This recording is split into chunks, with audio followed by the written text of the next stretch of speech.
Ladies and gentlemen, girls and boys, welcome to Coach Stadium for season number 20 of Barrie Baycats baseball. Tonight's Intercounty Baseball League game features the visiting Welland Jackfish in your 2014, 2015, 2016, 2017, 2018, and 2019 IBL champion Barrie Baycats. Here are the starting lineups. First for the Welland Jackfish, managed by Brian Essery. Leading out the right fielder, number 8, Ethan Pasco. Batting second is center fielder, number 9, Eric Marriott. Batting third and catching, number 34, Cole Warkin. Batting fourth at third base, number 23, Dave Toplin. Batting fifth at first base, number 34, Griffin Keller. Batting sixth at shortstop, number 5, Brandon Dadson. Batting seventh, the designated hitter, number 39, Matt Hildenbrandt. Batting eighth, the second base, number 2, Nolan Pettypiece. And batting ninth, the left fielder, number 6, Dennis DeBanning. Pitching for the Jackfish tonight, number 27, Christian Young.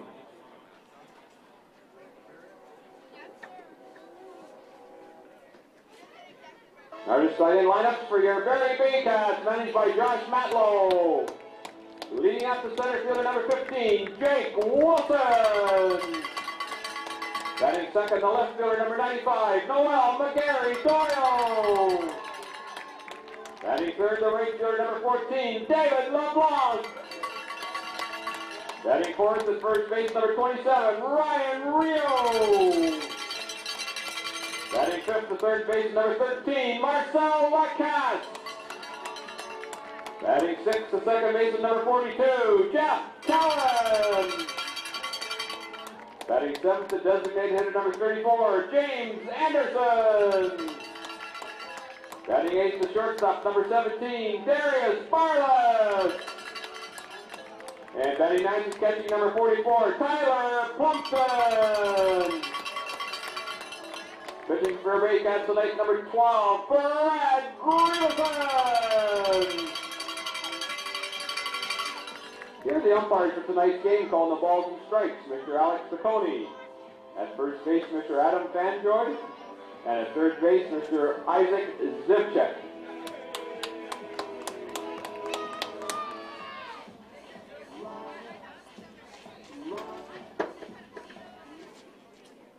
Fans, would you please rise? Kindly remove your caps for our national anthem.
From Coast Stadium in Springwater, a very happy Saturday evening to you as the Welland Jackfish make their first visit to Midhurst this season to play the Barrie Baycats. I'm Ben Davey along with Ryan Eakin. And Ryan, I think even as recently as 2 hours ago, nobody would have seriously expected we'd be here playing baseball tonight. But here we are, a little bit of a window, and things have dried up enough for us to at least get the start of this one in here this evening. Nothing better. Brad Grievson on the mound making his first home debut in a long time. It's been a while since Brad Grievson has been a member of the Baycats. He's back tonight making his home debut as a Baycat here in 2021. Let's give you the starting lineup tonight. We'll begin with the Welland Jackfish. It'll be center or right fielder Ethan Pusko leading off. Center fielder Eric Marriott is in right field. Cole Workin, the catcher, bats third. Dane Toftland at third base, the cleanup man. Batting fifth at first base is Griffin Keller. Brandon Dadson is the shortstop, hitting seventh. The DH Matt Hildebrandt. Nolan Pettipies, the second baseman, batting eighth. And Dennis DeBenning, the left fielder, batting ninth for the Welland Jackfish. So the first matchup of the season for these clubs, and got the Baycats wearing the Dodger blue white home uniforms tonight. Welland wearing their bright forest green along with the dark socks. And one postponed game so far this season between these clubs. But our first look at the Jackfish here in 2021 at Coates Stadium in Springwater. Brad Grievson brings a 1-1 record to the mound tonight with a 3.60 ERA. It's his fourth appearance of the season and a second start. And definitely a name Baycat fans are certainly familiar with, an extensive history with this ball club. Brad Grievson, a member of the 2005 Baycats that won their first championship, Rookie of the Year in 2002. He was the first Baycat to win a major award since the Baycats came into the league in 2001. Offensively, we saw a nice little explosion from the Baycats here on Thursday night against Toronto. The bats went quiet again last night in Hamilton, though. Just 3 hits off Cardinal starter Ben Braun, who they've certainly seen plenty of this year. Ben and his brother Gabe cruised to a 9-1 Cardinal victory yesterday. Ben threw 7 1/3 innings in the start for the win, allowed only 1 Baycat run. So Barrie will try to jack things back up again to a similar level that they had here on Thursday night against the Maple Leafs. It's just a matter of finding a balance right now. One day they're hot, the next day they're not. They just need a game of 5 runs, 6 runs, and not necessarily 10-plus runs or 1 or 2 runs. Leading up the first for the Jackfish, the right fielder number 8, Ethan Pasco. Quiet crowd here tonight, but a good one has braved the elements, and we are about ready to start with Ethan Pusko stepping up to the plate. Brad Grievson toes the rubber. Here's the wind in the first offering of the game. It's high, ball 1, and we get a 7:32 first pitch here tonight at Coates Stadium. Overcast sky. Temperature's really cooled off. We're at about 15 degrees right now. Wind fairly negligible. It's actually coming in from the east-southeast this evening, but shouldn't be too much of a factor. It's be more the field conditions that we'll be wanting to watch tonight rather than the wind. High and away, ball 2.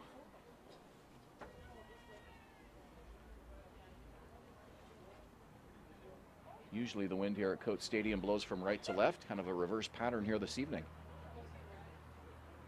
2-1 from Grievson, and that's fouled over to the Jackfish bullpen and out of play. Jackfish will see the catch and sink against Grievson tonight. Throws a fastball, curveball, slider, changeup. More than enough pitchers to pitch against this lineup 2-3 times through the order. Pusko 1 for 4 against the majors, and that 10-6 Welland win. And he fouls out one to stay alive. 2 balls and 2 strikes.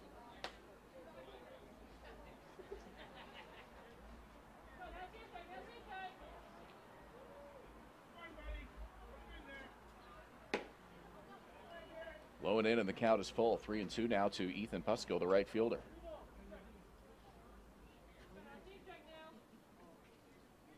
Grievson gets the sign, the wind, and the payoff pitch.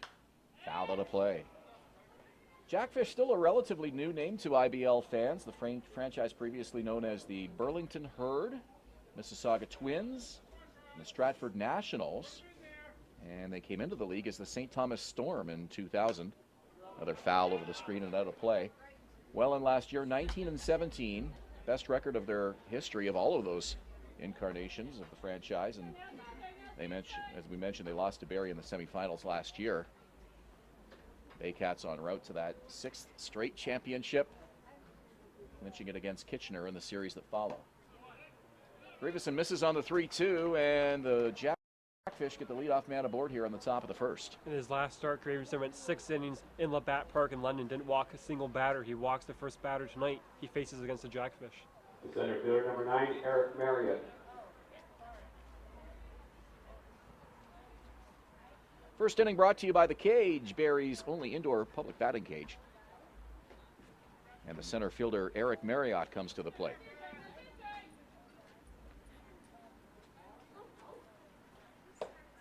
First pitch misses high and away, and Tyler Plumpton out for a quick chat with the veteran right-handed hurler. The one thing about Brad Grievson this season has been he doesn't throw any balls tonight. Not the great start that he's been looking for in Plumpton, who he's caught going back to his days in the NDBL. Goes out and talks to him. On you, Brad, now. Turn 2, come on. Grievson went 6 innings in that complete game, lost to London on Sunday afternoon, that 5-2 game, game 1 of the doubleheader, which the Baycats would lose both ends of. Check on the runner, and Pusko is back head first. Grievson allowed 5 runs, all earned on 9 hits. That Sunday afternoon outing, 4 strikeouts, no walks, as you mentioned. Ryan Rio holds the runner. 1-0 on the way. Taking all the way, that's a called strike, 1-1. Going back to his outing last Sunday at Labatt Park in London, wasn't quite the line that you would expect given the fact that Baycats defensively are not great by any means. A couple of mistakes were given hits to Grievson, so that line not as flattering as his outing was. Overall, he was pretty decent Sunday afternoon in London. Pusko draws a throw, and he's back. Middle infield for the Baycats, Darius Barless at short, Jeff Cowan at second. Double play depth, hopeful for a ground ball here. Here's the 1-1. The breaking ball misses, 2 balls, 1 strike now to Eric Marriott.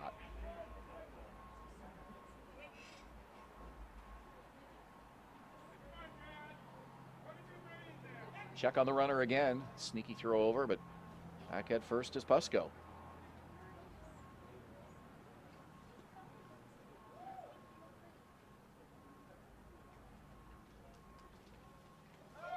There he goes.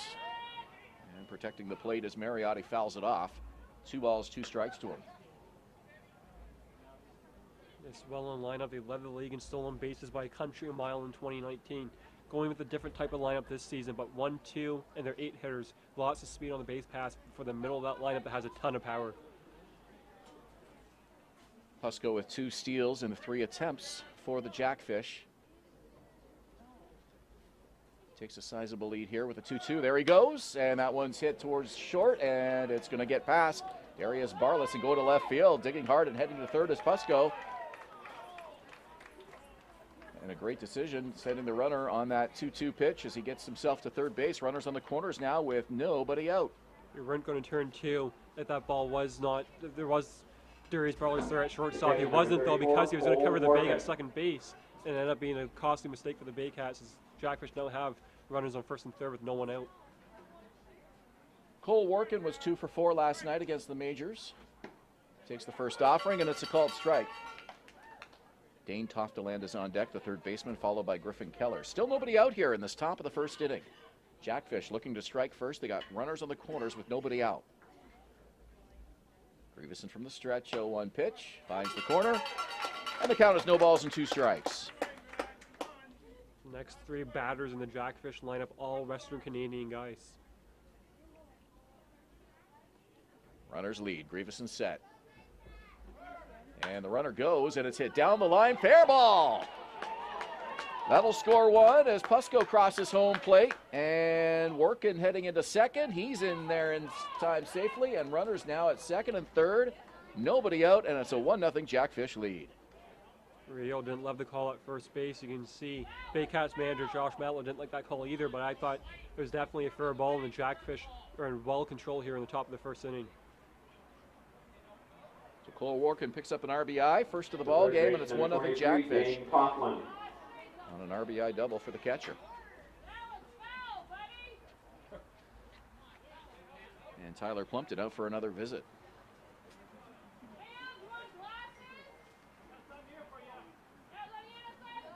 So a tough start for the veteran right-hander as he finds himself in a jam in the top of the first inning. You go back to Grievson's best outing, it was in relief in Brantford. The difference between the Brantford Red Sox and Welland Jackfish is you have to get swings and misses against this Jackfish team. You can't pitch a contact. They'll absolutely tear you up, and you're seeing it right now. You'll happily give what Grievson's giving them right now. Take what Grievson's giving them right now, I should say.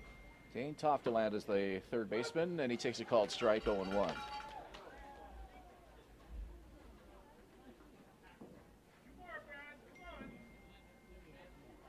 Grievson, 6'1", 230 pounds, 40-year-old native of Creemore.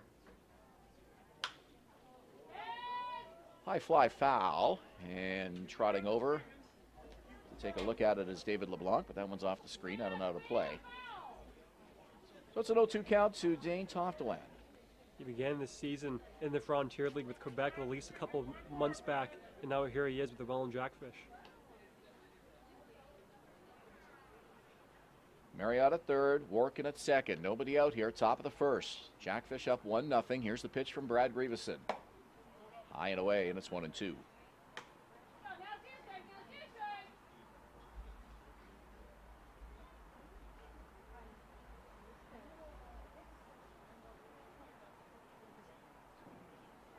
Righty-righty matchup. 1-2 pitch coming on the way. It's outside, and it's even now. 2 balls, 2 strikes. Barrie beat Toronto here on Thursday night, 16-6 in a shortened 8-inning game.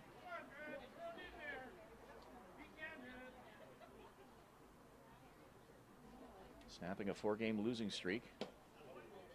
And the count is now full, 3-2. It had an interesting end to the game a couple nights ago, wasn't it, Ben? Well, the skies opened up seemingly out of nowhere and sent everybody running for their cars. Lucas Earl didn't need to come out for the ninth because there wasn't one. And they were unable to resume play. Pop foul, and it's into the trees and out of play. So another deep count here as the Jackfish continue to work Brad Grievson. Strikeout would be massive here with the guy on third base and no one out. I just want to get that first out of the inning and try to get a little bit of rhythm going, and the veteran has been unable to do so far. 3-2, hit hard, right center field, that'll drop. Should score a pair. Into scores Marriott, Workin right behind him. And 2 RBIs on that double for Dane Tofteland. It's a 3-0 Jackfish lead. I think what you're seeing right now is the Jackfish simply aren't fooled by what Grievson's giving them. You know, it's one thing against the Brantford Red Sox where a lot of young guys in their lineup, Grievson can pitch a contact. It's just not the case right now here, first time through the order against the Jackfish. Well, they're hitting the veteran hard tonight, and a 3-0 lead to show for their efforts. Still nobody out here in this top of the first inning. Griffin Keller, the first baseman, now will bat with a runner at second base. Welland has struggled to begin this season, but this is finally the lineup that they imagined they would be getting when they brought all these guys in. And, you know, it looks great on paper. Now you're finally seeing it on the field. This is a massive middle of the lineup with a lot of power and a lot of on-base ability. Well, just a 4-7 record coming into tonight, but with the additions, they expect to be better, and they will be better. This one hit up the middle, and that's into center field, and that should score another run. Rounding third is Tofteland. He's in to score. It's an RBI base hit for Griffin Keller, 4-0 Welland. And if you're the Baycats, you got to get someone up in that bullpen. I know you're playing tomorrow, but right now, either Brad Grievson has nothing, or what he does have, the Jackfish just, they're happy with it. They're seeing the ball well. They're laying off speed pitchers, and they're crushing anything that comes close to the plate. What a start for Welland as they send their 6th batter to the plate. Still nobody out in this top of the first inning. And they came ready to swing the bats here tonight. And it doesn't get any easier for Grievson. Up comes Brendan Dadson, the 2019 IBL Rookie of the Year. He's signed in the Frontier League for this upcoming season because of the fact that Canadian teams only brought one team to the States, and that was Quebec. He was cut. I expect him to be in professional baseball in 2022. Jackfish sending the message they didn't drive through the rain up Highway 400 here tonight for nothing. We're getting this game in, and they were going to send a message. Turning it loose offensively right from the get-go here. Keller at first, still nobody out. Pitch from Grievson. Misses on the first offering, 1-0. Keller is their latest addition, and lots of teams are interested in Keller. His team in the NAIA won the College World Series, so a hot commodity among teams in the IBL.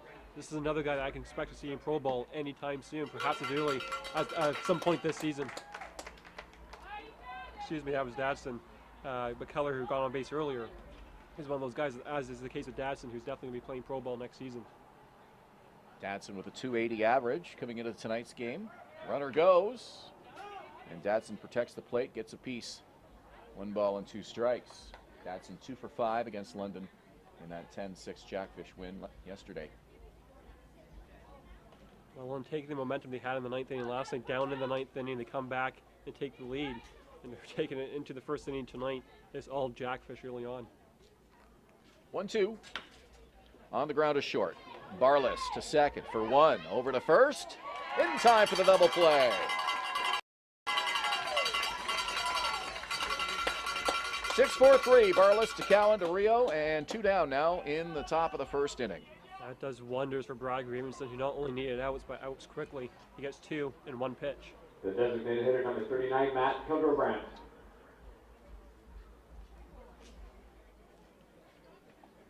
DH Matt Hildebrandt comes to the plate now, the number 7 hitter. Hildebrandt was coached by Glenn Jackson in his travel ball days with the Toronto Mets. Second base, Cowan gloves it cleanly. And that will do it for the Jackfish in the first inning, but they strike 4 times. That's 4-0 Welland after a half an inning here at Coates Stadium.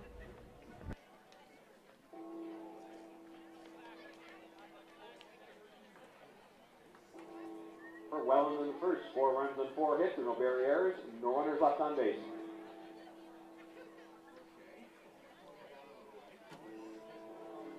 Transitioning and retrieving a game ball, leaving the field to play and returning it to the merchandise tent will receive a ball.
First inning, and the Barrie Baycats will come to the plate and look to respond to Welland's 4-run top of the first. An inning that started ugly, but really could have been a lot worse than it was, Ryan, as Brad Grievson got a ground ball double play to help get out of that jam in that top of the first inning and stop the bleeding as quickly as possible. And I think it's important for the Baycats to get a run, maybe 2, get back in this ball game, get Grievson back out, a quick inning, get the bats in rhythm here because the Baycats' bats have been hot, they've been cold. They need to have a big night tonight, clearly, given that they're already down by 4 runs coming up to the plate for the first time tonight. Jake Wilson, the center fielder and leadoff man, up to start it off for the Baycats. Noel McGarry-Doyle and David LeBlanc, the top third of the order for Josh Matlow tonight. And Wilson ahead of the count here quickly, 2 balls, no strikes. Facing Christian Young, the 25-year-old right-hander out of Hamburg, New York, stands 6'5" on that hill. Called strike to Wilson, and it's 2 balls and 1 strike.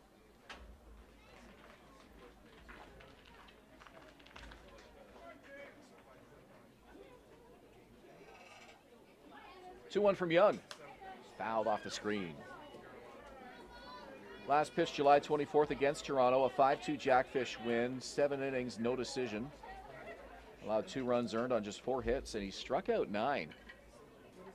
Walking just 1 in that game against the Maple Leafs.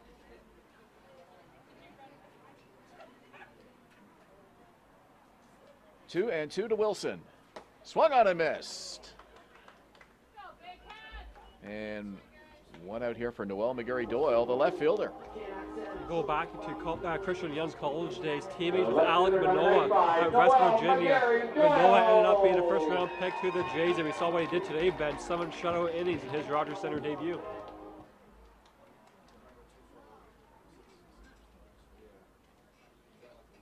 Noel McGarry Doyle with 14 runs scored. That's most on the Baycats. Second in the IBL, just 2 behind the leader. Former MVP Jordan Castaldo of the Maple Leafs.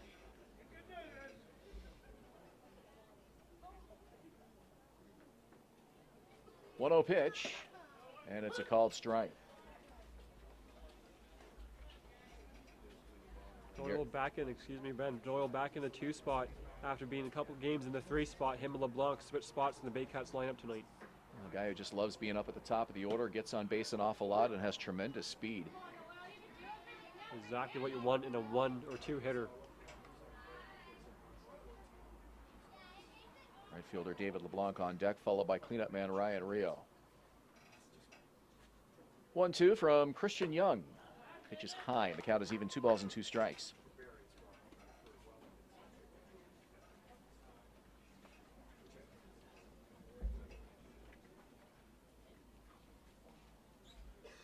Young winds and the 2-2 delivery. Swung on and missed. 2 strikeouts for Christian Young here in the bottom of the first inning. Both come on fastballs that Wilson and now Doyle is just absolutely swinging by. 2 quick outs for Young. Seems to be his finishing pitch. David LeBlanc. First inning brought to you by the Cage Barrie, Barrie's only indoor public batting cage, and David LeBlanc comes to the plate, the right fielder.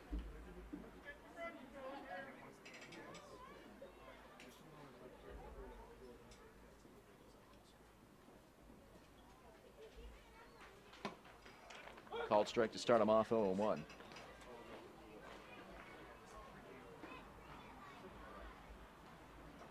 LeBlanc 1 for 4 against Hamilton yesterday, had an RBI as well. A .308 average coming into tonight's ball game. Not many hits for the Baycats last night. He did hit a triple in that game, though. Total of 3 hits for Barrie in that game. LeBlanc, one of them, as you mentioned, McGarry Doyle, and Anderson with the other. 3 hits, 2 triples, not a stat line you're going to see often. No, Baycats know they need to do better than that. 2 balls and a strike here to LeBlanc.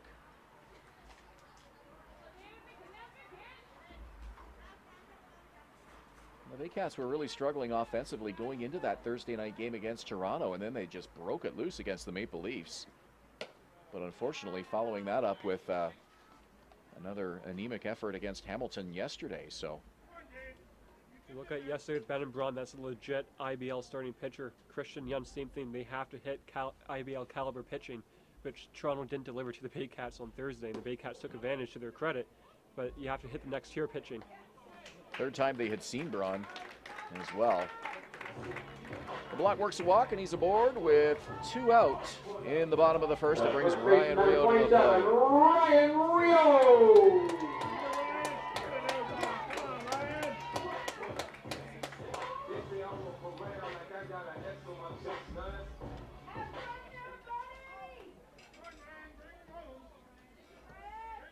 Ryan Rio brings 14 RBIs to the plate. That's 3rd in the IBL. 3 behind Toronto's Jonathan Salazzo. LeBlanc with the lead at first. Here's the wind and the delivery. Check swing. They'll check. He did not go. And it's 1-0.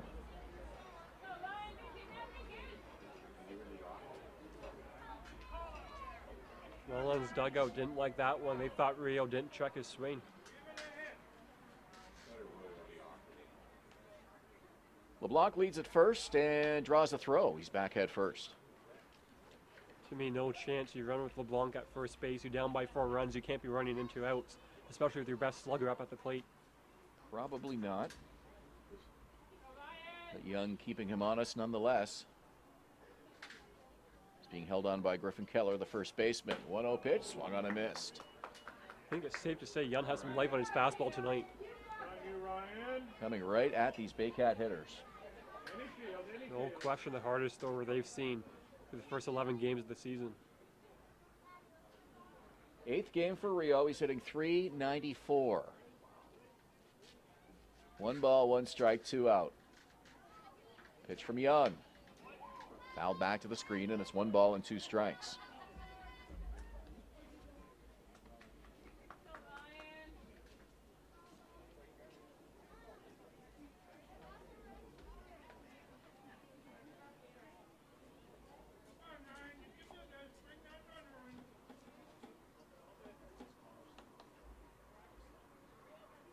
Morgan puts down the sign. Young comes set. 1-2 pitch on the way from Christian Young. Here's the offering. Swung on and missed. Strike 3. 3 straight strikeouts for Young, or 3 out of 4. They strand the walk to LeBlanc at first, and after an inning, it's a 4-run lead for the Welland Jackfish. You're watching Baycats baseball on Baycats TV.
For the Jackfish, the second baseman, number 2, Nolan Pettypiece. Go to the second inning. It's brought to you by Kingdom Bounce, specializing in kid-friendly inflatable structures. Visit them at kingdombounce.com. I'm Ben Davey, along with Ryan Eakin. We head to the top of the second inning. Baycats have some work to do. Lots of baseball to go, but Welland striking first with a 4-run top of the first inning. And that one drops in front of right fielder David LeBlanc. It's a base hit for the Jackfish, and he has trouble with it, but he's able to recover and gets the throw in. 5th hit of the night for Welland already. And they're 1 batter away from flipping this lineup around. Second time through the order. It's only the second inning, Ben. The left fielder, number 6, Dennis DeBanning.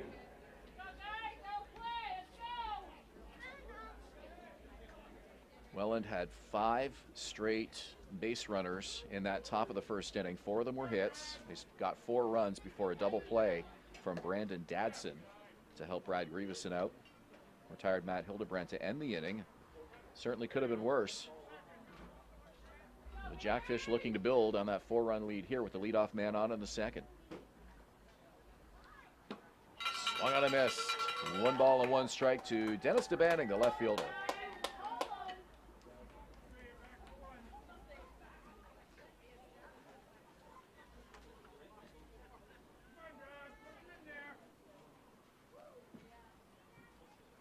One from Brad Grievson, high and tight. 2 balls and a strike. Nice velocity on the pitch no matter what. It wasn't a strike, but Grievson dialing it up now for the Baycats.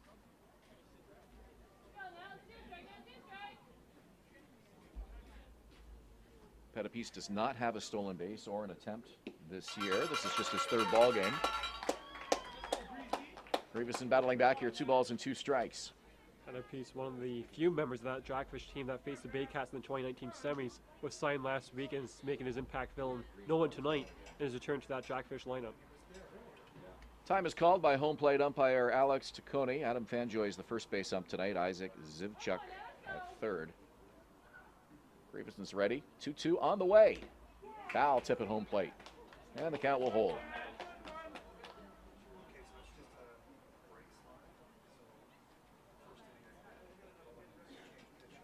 Tyler Plumpton takes a bit of a walk as the umpire dusts off the plate, and now he'll head out for a chat with his veteran hurler.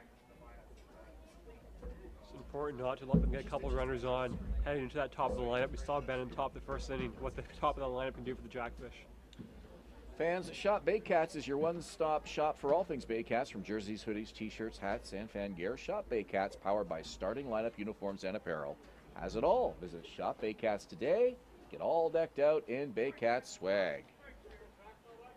Seeing a lot of that swag around the ballpark this season, and fans excited about this 2021 new look to the Baycats. Petapee draws a throw. 2-2 count here to the number 9 hitter, Dennis DeBanning.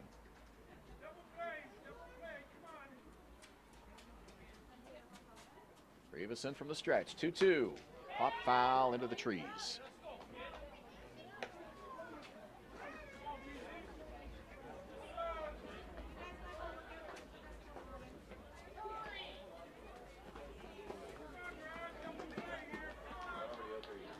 Fans urging Brad Grievson with a 2-ball, 2-strike count. Here's the offering. Hit through the middle and into center field. Wilson over to pick it up. 2 on with nobody out here in the top of the second inning. The Jackfish ball and the Jackfish lineup doing exactly what they wanted to do. 2 guys on now for the top of the lineup that did lots of damage in the top of the first inning. The right fielder, number 8, Ethan Pasco.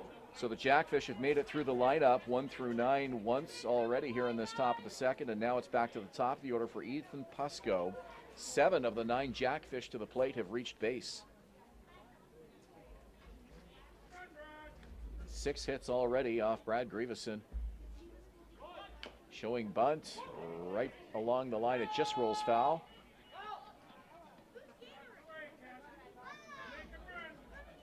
That's 0-1 to Pasco. And the Baycats going to get someone up in that bullpen slowly but surely. It looks like there's going to be Jackets coming off, stretches happening. Brad Grievson just doesn't have it tonight. Well, very uncharacteristic. He's pitched a lot of innings for the Baycats so far this season. Still early, but they've relied on him and he's delivered. Just hasn't been able to get any rhythm going so far here tonight. Trailing 4-0 to the Welland Jackfish. A bunt is a pop-up and it lands, crosses the line, foul. Well, Grievson made a diving attempt. And are they going to say he touched it? I don't think he did, but multiple Jackfish not happy with that call by the home plate umpire. Certainly didn't look like he dove and made the attempt, but I don't think any part of that ball hit him. I think the umpires got that call correct, despite the outrage from that Jackfish dugout on the third baseline. Well, the Jackfish were right out of the dugout. The umpires are going to converge just to make sure that they all saw the same thing. But you might think the outrage might influence it, but the call stands. I'm going to call it a foul ball, and certainly that seemed to be the right call. I didn't even think it was close. Well, we had a pretty clear view of it right here, and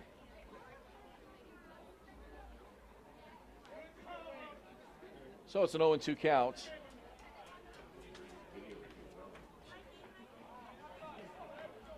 It was Pasco's second bunt attempt of the at bat. Lost in the Jackfish outrage was it was a nice attempt by Brad Grievson at 41 years of age to try to lay out and make that catch. It was really the only chance. Fortunately for the Baycats, it did go foul. And a heads-up play by Tyler Plumpton let that ball go foul. It might be on instinct. And Brad Grievson wasn't able to come up the catch to pick up that ball. Despite what the Jackfish said, he didn't pick up that ball, and he let it go foul. On the ground, Rio has one play, that's to first. He outruns Pasco to the bag, and the runners advance 90 feet.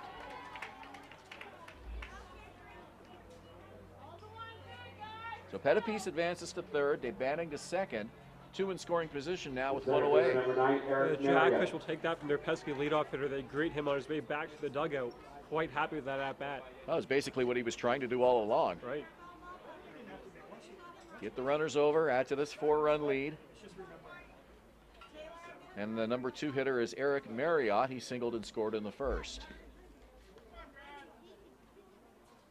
Grievson's first offering. He's in the dirt, ball 1.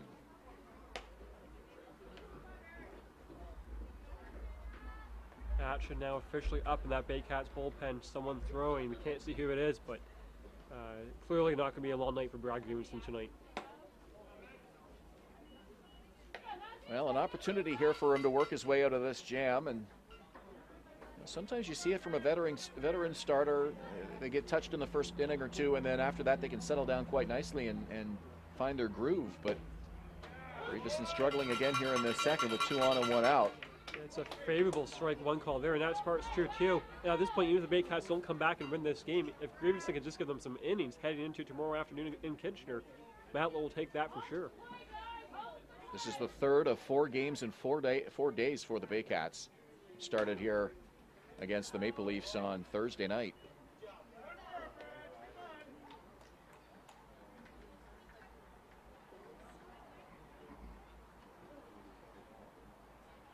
Two balls and 2 strikes here to Eric Marriott, the center fielder.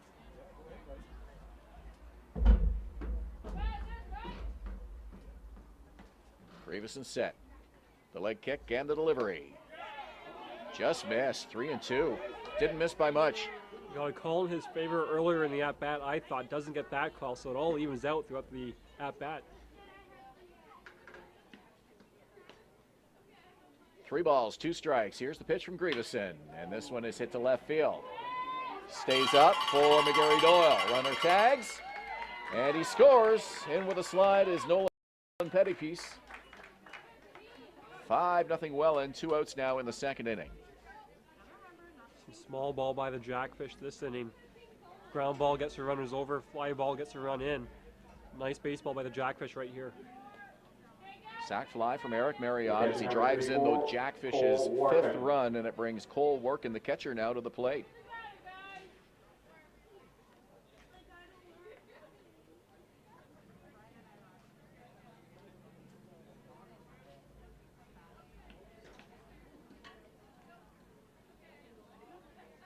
Working at an RBI double in that top of the first inning. Saw Welland score 4 runs. 1 here in the 5th for the Jackfish. He has been red hot since joining that Jackfish lineup a couple of weeks back. Spent time in the leadoff spot, and now here he is in the 3 spot.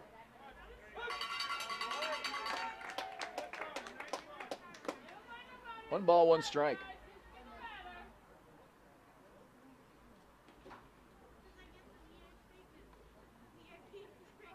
Runner leads at second.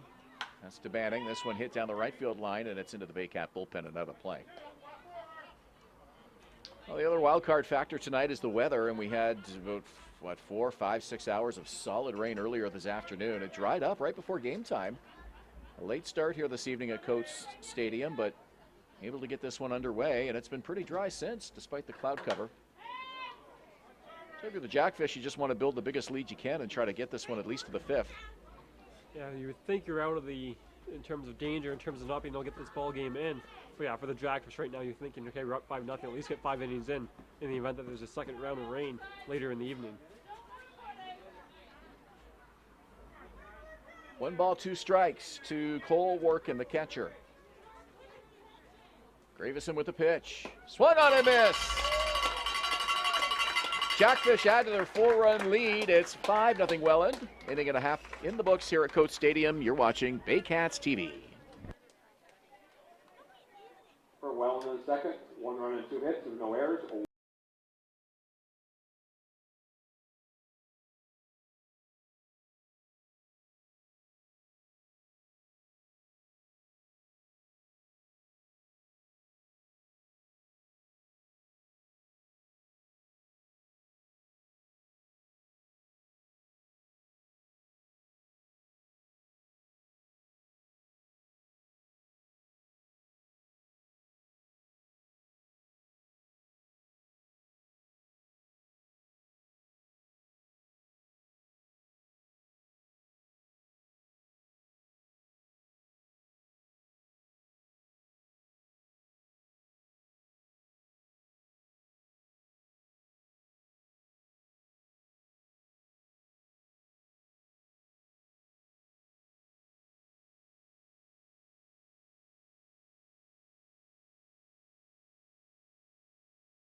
Bottom of the second inning here at Coates Stadium. It's the Jackfish 5, the Baycats nothing. And the second inning is brought to you by Kingdom Bounce.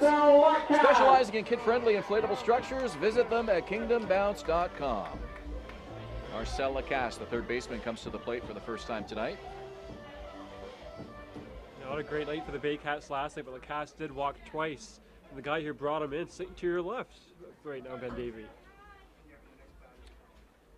Swing and a miss, strike one. Yes, Director of Player Procurement, Dante DeCaria. And, he'll be a part of our broadcast as well, off and on throughout the season.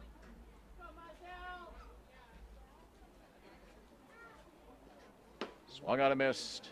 No balls and 2 strikes. I said a quick hello to Lacasse in the parking lot on my way in, and he mentioned how happy he is to be here with the Baycats. Absolutely loves it here, wants to be a Baycat for life, and it's been a great experience for him here so far.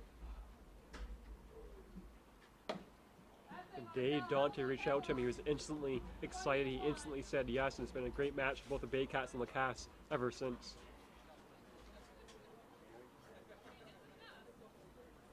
1 ball, 2 strikes.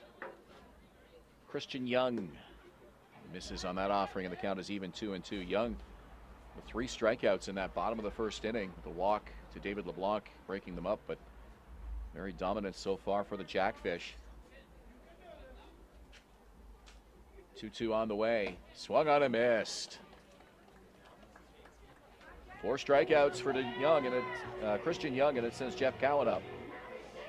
All of his outs have come via strikeout. 3 of them have been from a fastball. Christian Young, there's no question, his fastball is the hardest fastball the Baycats have seen this season by a country mile. Certainly looks that way, and all 4 of them were swinging third strikes as well, so that tells you something. Veteran Jeff Cowan, the second baseman now. Try to get something going here for the Baycats. He shows bunt. Picked up by the third baseman, Tofteland. Quick throw over, and it's in time for the out. What a nice play by the third baseman, getting that throw. That was exactly the bunt Cowan wanted, but an unbelievable play by the third baseman to get Cowan, who's still 2 hits shy of 400. Nice pick off the grass by the Jackfish third baseman, and DH James Anderson comes up now. James Anderson making his home debut for the Baycats tonight.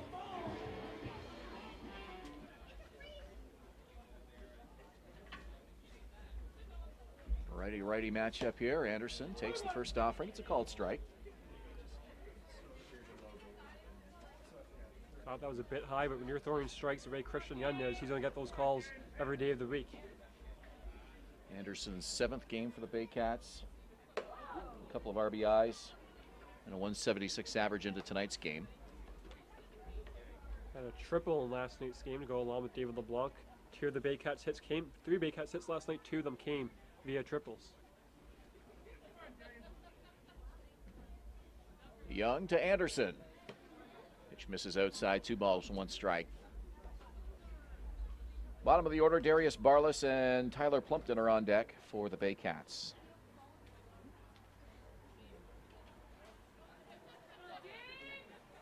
Two-one from the right-hander. Outside corner, and it's 2 balls, 2 strikes.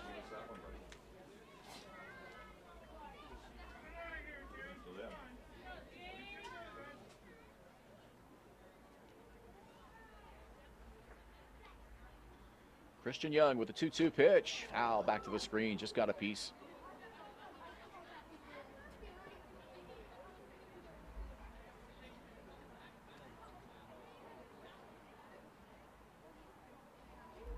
And for a quick chat is Cole Workin, the catcher.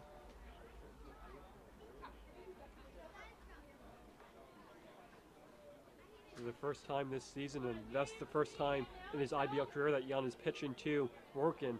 So he lots of filling out for both the pitcher and catcher tonight.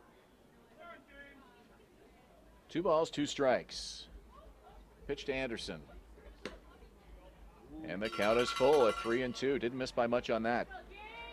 Walker was about to sit up and head to that Jackfish dugout. I can't blame him on that one. What do you think he goes to here? Does he blow him away with a I think fastball? you have to think you can blow a fastball by James Anderson. You have to think it's going to be a fastball. 3-2 on the way. Missed ball 4, just a little bit up in the zone. And the second base runner of the night for the Baycats. A 2-out walk to James Anderson. There's a fastball, but a high fastball. The Not even shortstop, close on that number one. 17, And the Baycats innings continue. Barles. And you saw last time, James Anderson, that was his first at-bat here at Coach Stadium. Now Barles has his first at-bat with the Baycats at home. Come on, Darius, move him over, move him over. Come on now. Barles, the left-hander. Number 8 hitter in the lineup. First pitch is inside, ball 1. Barles hitting just 071. 5th game for Barrie so far early in this 2021 campaign. He can hit in this league. He hit with Guelph for two seasons. He'll go back to Guelph next season. So I know he can hit. He's been great defensively, but he has to get his bat going for sure. 1 ball and 1 strike to him here.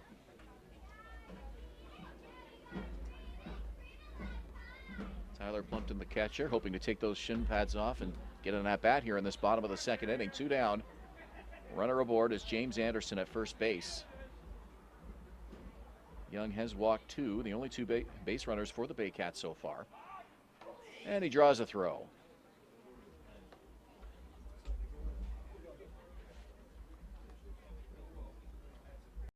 First baseman Griffin Keller holding Anderson on.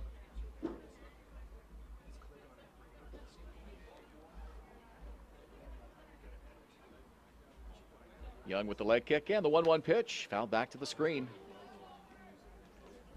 And he's a strike away again. One thing all these strikeouts do and 2 strike counts do and walks do is it does get that pitch count up for a Jackfish bullpen that doesn't have a lot of top arms.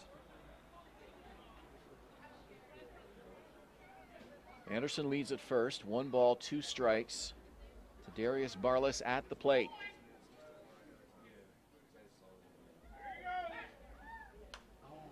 Change speeds and he fouls it off the top of the screen. And it'll be a 1-2 again. Shaky pitch there by Christian Young. Barles able to foul that back.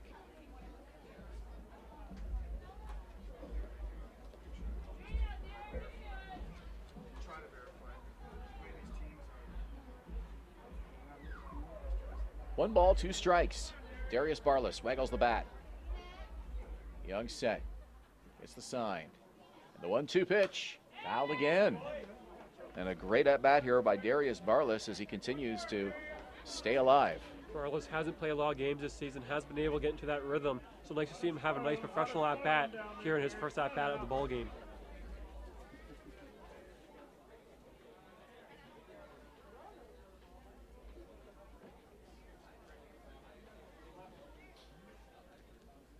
Welland coming off that 10-6 win in London last night and a 5-0 lead against the Baycats here in this bottom of the 2nd inning. Barrie looking to respond with some offense of their own, but 2 outs, 1 and 2. The pitch on the way to Darius Barles.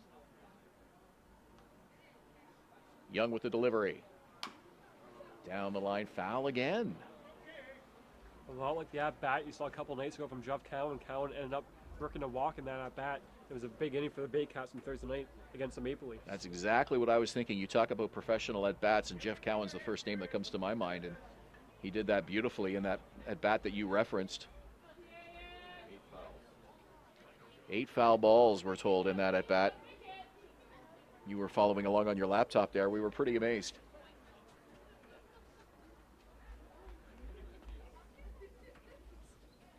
Barles with a 1-2 count. Young set. Runner leads. Does not go. Here's the pitch on the ground through the middle, and it gets past the second baseman, Nolan Pettipiece. Into center field. Running to third is Anderson.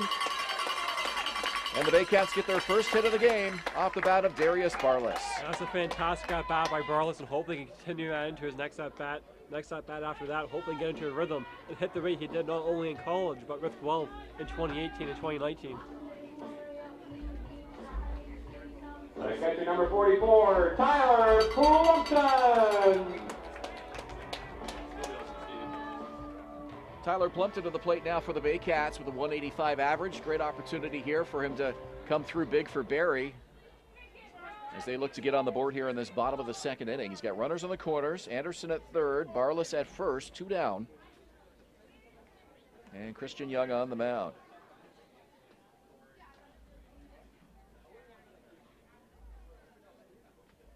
First pitch from Young, and it's blown away, ball 1. Down 5 runs early. Know the Jackfish aren't going to be done scoring runs soon. You have to capitalize on your chances. You have to bring them in from third base if you're Plumpton, and you see Anderson out there on third base. Yeah, you know there's a lot in this Welland lineup. The 4-7 record really not indicative of what this team is capable of doing. And with the recent additions, certainly they expect to just only get better from here. A called strike, and it's 1 ball, 1 strike to the number 9 hitter. Plumpton thought that was a bit inside, and I can't blame him. He's going to be hoping that his pitchers for the rest of this game get that same call. I just went against him on that one. Welland has beaten Brantford twice, Toronto and London once. They have losses to London, two to London, 2 to Kitchener, 2 to Toronto, and 1 to Brantford. Righty-righty matchup here, Young versus Plumpton. Here's the pitch. In the dirt and away, 2 balls and 1 strike. No question, Young's done a lot of pitches through first 5 outs of the ball game for him. So it's the one positive the Baycats can take from this tough start for the team overall. 4 strikeouts, 2 walks. It's kind of been an all or nothing start to the ball game for the right-hander. That one on the corner, 2 balls and 2 strikes. Close one, but Young gets the call there. Jackfish played last night, only got 5 innings from their starting pitcher. The go-to reliever, Casey Howard, threw a lot of pitches last night. Might not be an option for tonight's ball game. You can get some runs here on Christian Young, get to that bullpen. You have a chance tonight. Anderson and Barless on the corners. 2-2 on the way to Tyler Plumpton. Pitch from Young. Missed, and the count is full, 3-2. I said it on the 3-2 pitch to James Anderson. I'll say it again. I think you got to go fastball and hope that you can blow it by the Baycats number 9 hitter. It's worked for him so far.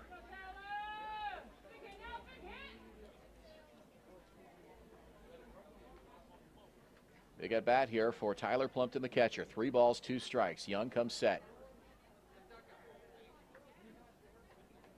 Payoff pitch on the way with the runners in motion, and this one is skied to center field. Couple of steps over to his left is Marriott, and he has no trouble making that catch, and that will do it for the Baycats in the 2nd inning.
Sponsored by Kurt's Coolers, mobile refrigerated freezer trailer rentals. It's Ryan Eakin with Ben Davey here at Coates Stadium in Springwater. The Welland Jackfish comfortably on top, 5-0 here. Still a lot of baseball to play. And the Jackfish really taking it to veteran right-hander Brad Grievson early in this ball game. He's out. So if Grievson can have a 3 up, 3 down here, only allow a base runner, maybe even 2 base runners, get into some type of groove, maybe at least he can give the Baycats some innings heading into tomorrow night, which would be huge for them. As you see, there's already action in the Baycats bullpen, but they would love to get some more innings out of Grievson if he can settle down and not continue his struggles for the first 2 innings. Yeah, that would be the goal here, no question. Give the offense every opportunity to keep this score where it's at right now and chip away at this 5-run deficit.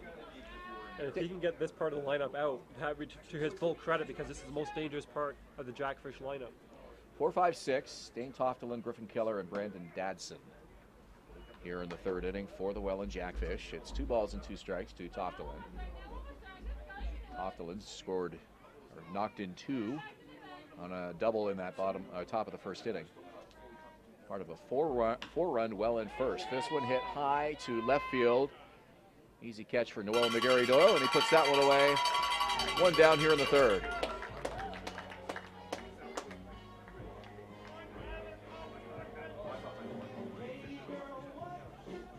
The first baseman, number 24, Griffin Keller.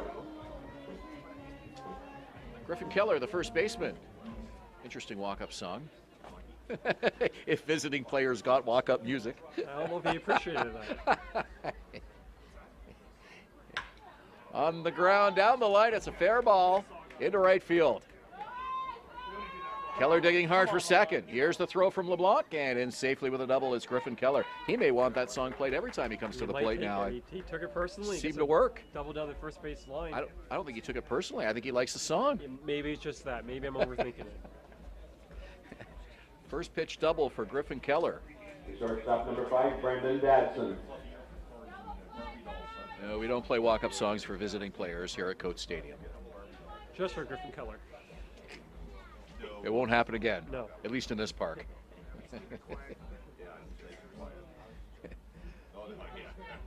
Shortstop Brandon Dadson now.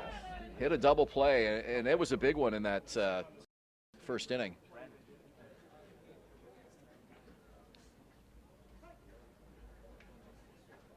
Left-hander waggles the bat. Grievson, the kick, and the come home. It's a called strike inside part of the plate, 0-1. This is a great example as to why you don't always need to go out and find the D1 guy who played affiliated baseball, indie baseball. They got him right out of OCAA with Durham, and he's been a superstar in this league ever since he came in 2019. Skies it to left field. Long run for Noel McGarry Doyle, and it's just out of his reach. And it's a foul ball, 0-2. No, Doyle can't get to that ball, and there's going to be no one on the Baycats land that can get to that ball with Doyle's speed.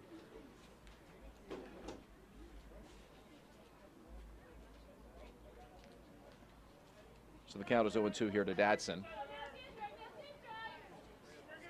Dadson with a .280 average, 4 runs, 25 at-bats for the Jackfish.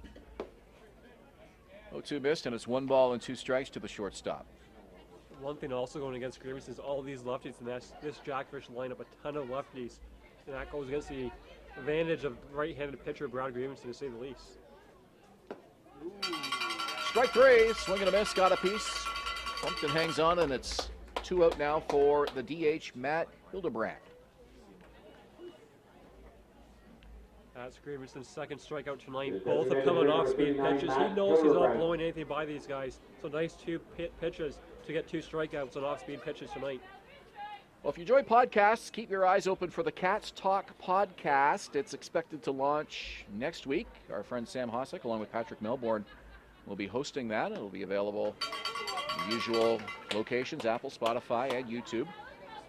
And give you a chance to enjoy some interviews with some of the Baycats players and weekly recaps of Baycats games here at Coates Stadium. So looking forward to that. The Cats Talk podcast coming this week. No balls and 2 strikes here to Hildebrand, the DH. One of the best Canadian sluggers in D2 baseball, as I mentioned earlier. He comes from the Toronto Mets program, coached by Baycats icon Glenn Jackson. A great find for the Jackfish, local guy with tons of power from the left side. A huge signing from them last offseason. 0-for-1 tonight. Brad Grievson's 0-2 pitch on the way. Swung on and miss.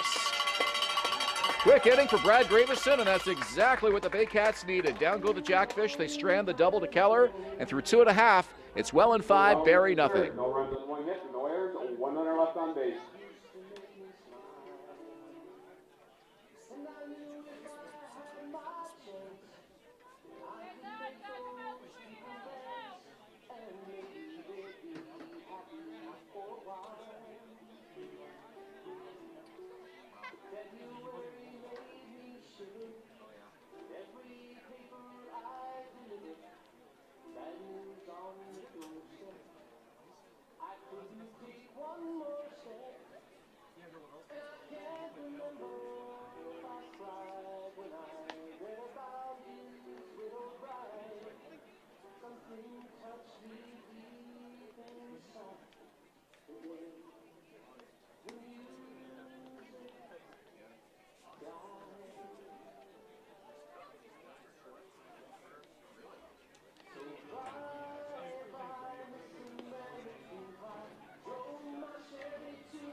Third inning we go. It's brought to you by Kurt's Coolers, mobile refrigerated freezer trailer rentals. Baycats looking to chip away at this 5-0 Welland lead. The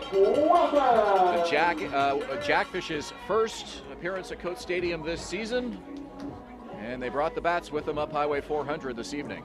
Last time they came here was right around this time 2 years ago. I think it was 2 years ago yesterday for a doubleheader. The Baycats winning both games that night and ready to a pennant. So the Jackfish coming back here with a lot of different guys in their lineup. If I have to look through their lineup quickly, I only see two returning faces to that Jackfish lineup tonight. So much different team than Baycat fans last saw here in 2019.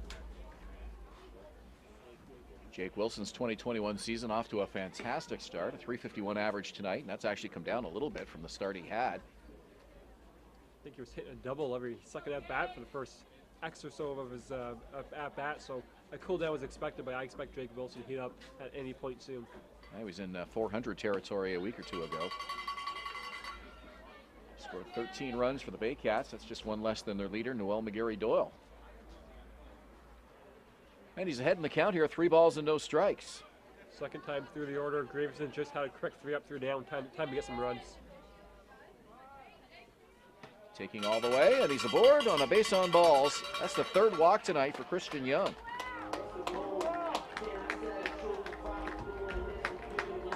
The left fielder, number 95, Noel McGarry Doyle. So 4 strikeouts, 3 walks for Christian Young so far. Baycats not getting a whole lot of contact off him so far, but they were able to get a couple of base runners aboard in that second, and now leadoff man aboard here in the third.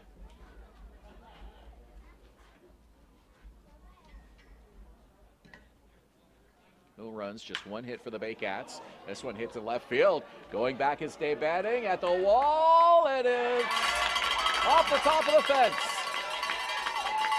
Wilson's into third, and he's there safely.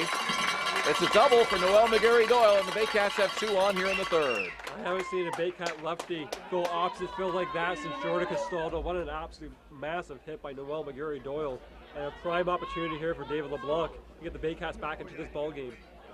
Wilson had to be careful. He didn't want to get too far off first in case that ball ended up being caught by DePanning. It's David LeBlanc now with an RBI opportunity with 2 on.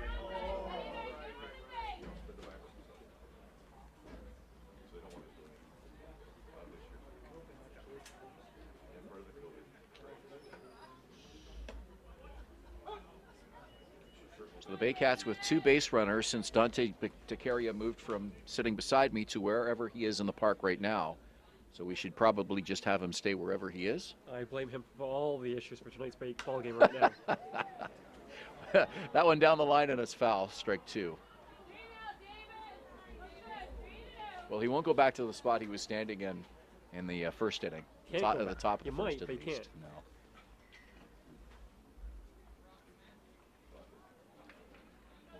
David LeBlanc was the first base runner for Barrie with a walk in the first inning. Couldn't get any further though. 0-2 pitch, check swing, he went, strike 3.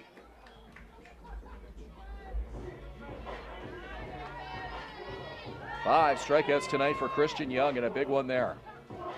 Freezes LeBlanc on the fastball. Now you have to capture runs. You don't want this to become an opportunity where it's now 2 out, no runs in, 2 guys still on. You want to capitalize this. Here comes Dante with his tries, but he's going to stay away from us, thankfully. Unless he's bringing food. Exactly. So Ryan Rio here with 14 RBIs. Takes the first pitch, it's a called strike. Rio back to the pink shoes after wearing the red ones on Throwback Thursday, wisely. The pitch, down the left field line, and it's foul. The Baycats hit, though, on Thursday night, especially Ryan Rio. What a monster night he had. Maybe the Baycats want to go back to those red jerseys, and Rio's case, those red shoes. Yeah, it seemed to work for the offense, that's for sure, because they were struggling going into that game. And then struggled last night in Hamilton with just 3 hits, so we may need to see those throwback jerseys a little more. Take any excuse we can get to get those jerseys back. Well, and ball players are the most superstitious of all athletes, no question there. 0-2 to Rio. Fouled it off. Just got underneath that pitch. That's no balls and 2 strikes. I have to put the ball in play here if you're Rio. You can't strike out after LeBlanc did and leave the 2 top runners on. In this inning, you have to get back into this ball game now. No balls, 2 strikes. Rio fouls that one back to the screen.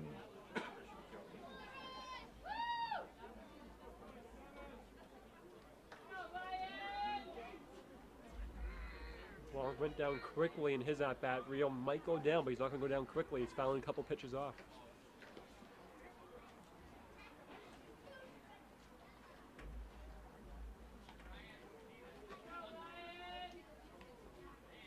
No balls and 2 strikes to Ryan Rio. The left-handed bat. Young winds the pitch on the ground. Second base. And it's mishandled by Nolan Pettipiece. Can't get a throw off. And Rio is aboard, and the Baycats score their first run of the game. That's back-to-back games now. Rio's hustled out of the first base box, putting pressure on the infielder, and he gets on with a hit. Infield hit for Ryan Rio. Gets the RBI as well. Third base, His number 15th of the 13, season. Marcel Lacasse. And Noel McGarry-Doyle advances to third.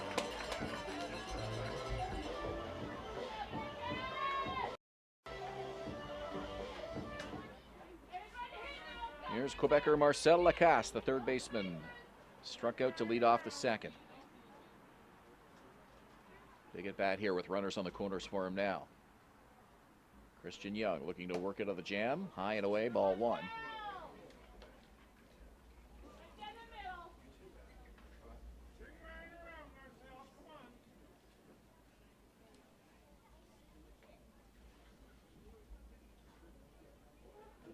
Eleventh game for Lacasse in a Barrie uniform. Here's the pitch. Swung on and missed. He's been a part of all 10 Baycat games so far this season.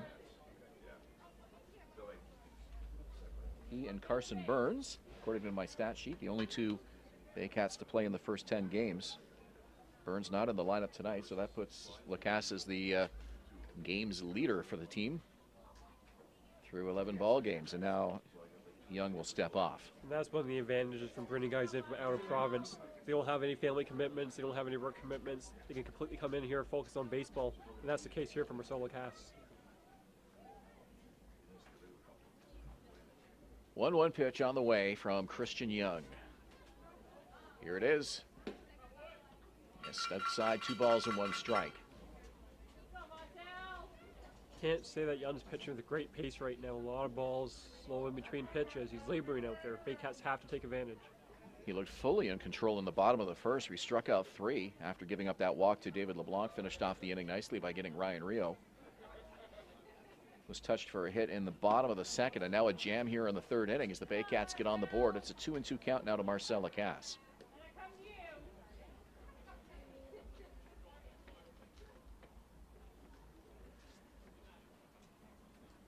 Middle infield looking for the ground ball. Brandon Dadson at second. Nolan Pettipiece, or Brandon Dadson at short. Nolan Pettipiece at second.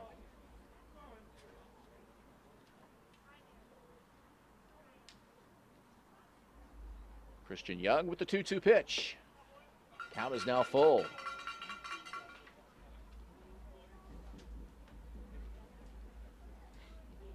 Veteran second baseman Jeff Cowan is on deck.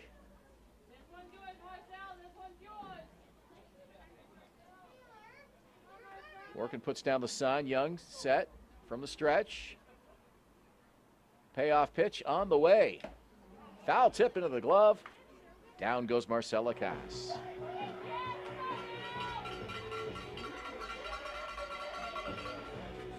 Strikes out for the second time tonight. In my opinion, the Baycats need to get more than 1 run in this inning. And out comes their best contact for the ball in play.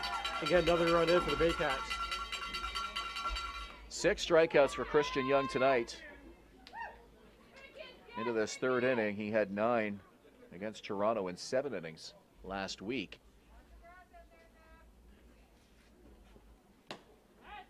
Way outside to Jeff Cowan, ball 1.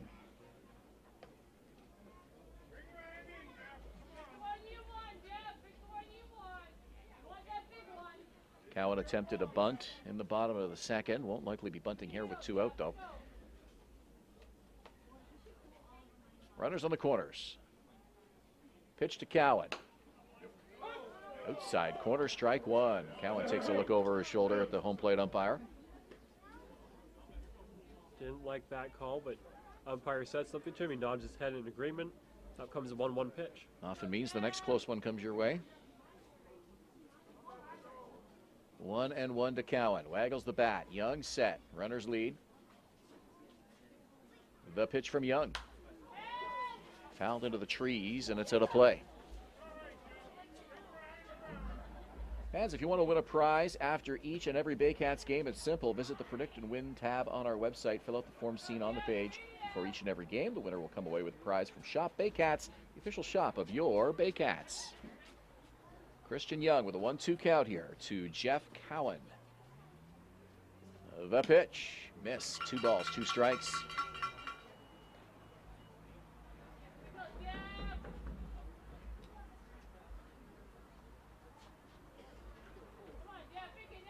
Inning started with a walk to Jake Wilson.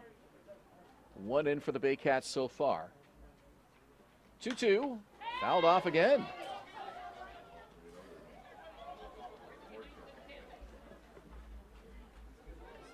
Wilson walked, got to third on a double by Noel McGarry Doyle.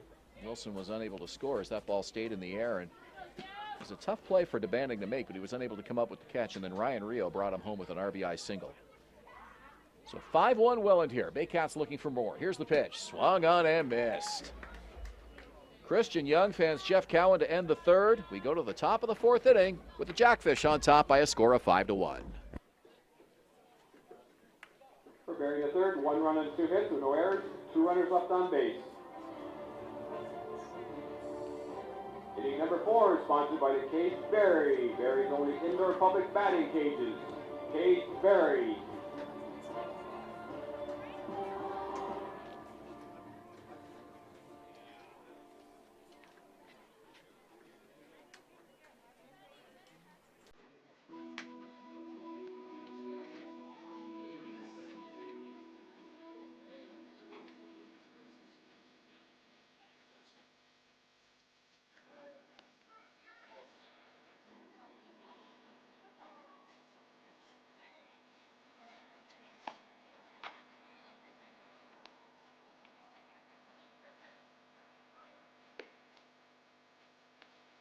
There's one other game underway in the IPL tonight. Top of the 5th in London. The London Majors lead the Hamilton Cardinals by a score of 1-0.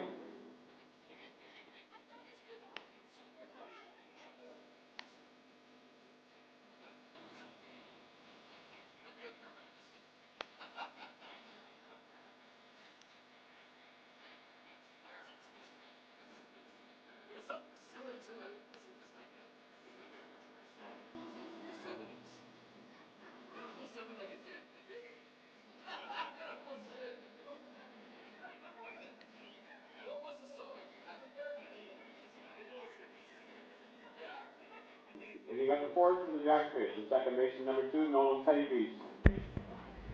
Top of the 4th inning here at Coates Stadium with Ryan Eakin. I'm Ben Davey. Welland up 5-1 here. As we go to the 4th, it's Nolan Pettypiece, the second baseman, to lead it off for the Jackfish. Welland tonight, 5 runs, 7 hits. They've left just 1. The Baycats have stranded 5 already through 3 innings. And certainly not the best way to approach a Welland team that brought the bats and exploded offensively so far here through 3 innings tonight. 8-9-1 coming up for Welland. 8-9-1 was the same lineup for the Jackfish a couple of days ago. Both guys got on. This is David LeBlanc, and he dives, and he just couldn't come up with it. It's off his glove. He'll pick it up into second. Is Nolan Pettypiece with a double to lead off this 4th inning.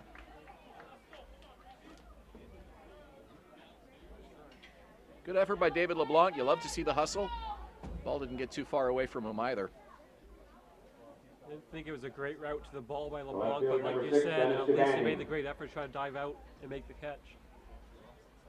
No question, a very wet outfield grass tonight too, with all that rain we had earlier today. We'll see if that ends up being a factor at all throughout the game, but field conditions tonight, certainly not ideal as far as the weather was concerned, but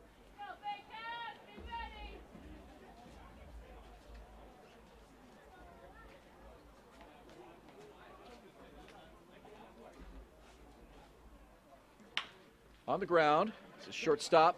Barless over to first. Pettipe stays put, and there's one away.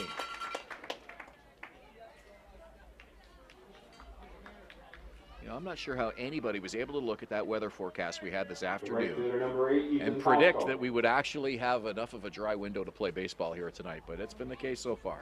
I didn't see it happening. I looked at the hourly and you saw 80% chance of rain all night. Not the case though, and that's why I'm not a weatherman. Yeah, and it was a really, really heavy rain at times this afternoon as well. We arrived here about 5:30, 6 o'clock, and almost didn't even want to get out of my car. I thought, well, I'll just kind of wait it out here and see what happens, but it's dried up nicely and the fans have come out. Really good crowd here for this Saturday evening. A bunt picked up by the third baseman. Quick throw over. It's in time for the out. Nice play by Lacasse. Pasco clearly trying to get on base there with that base hit. That wasn't a bunt just to move the runner over, but Lacasse read it well. Makes a nice little first baser reel for the out. 2 out now. Pettipe does get to third. Number 9, Eric Marriott. And it's the center fielder, Eric Marriott, to bat now for the Jackfish. Trying to get that runner from third in.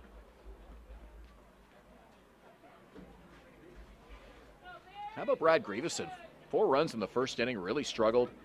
Welland got to him again for a run in the second, but pitched well in the third with a pair of strikeouts, and now out here in the fourth. The one thing you knew would be the case is he's not going to get rattled out the mound, right? He's had tough outings. He's had great outings. He wasn't going to let that first inning phase him. And right now, he might just do what you might just do is save the Baycats bullpen heading into tomorrow afternoon in Kitchener.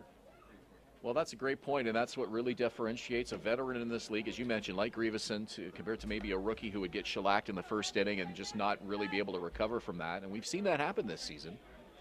But Grievson, the veteran, knows what he's got to do and really has kept it all business since that first inning.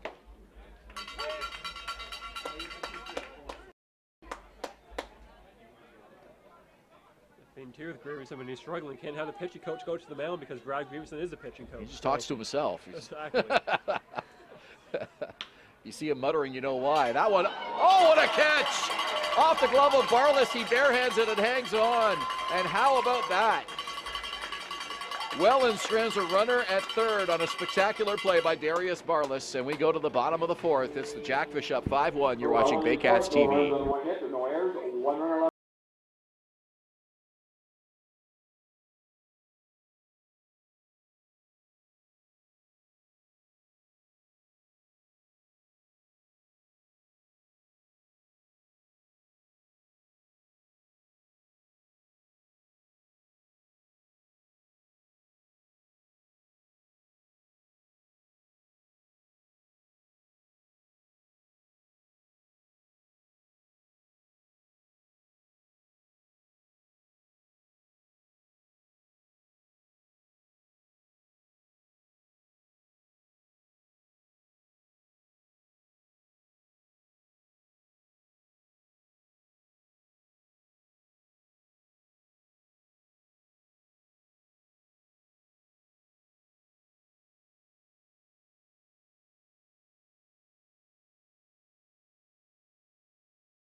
Leading up the fourth for the Baycats, the designated hitter number 34, James Anderson. 5 runs, 8 hits for the Jackfish, 1 run, 3 hits for the Baycats, and it's the bottom third of the order in this bottom of the fourth inning. Christian Young and Welland comfortably in front here, 5-1. Baycats have stranded 5 so far tonight. First pitch inside as he brushes him off, ball one. Anderson with a walk in the second inning. Fourth inning brought to you by The Cage, Barrie's only indoor public batting cage.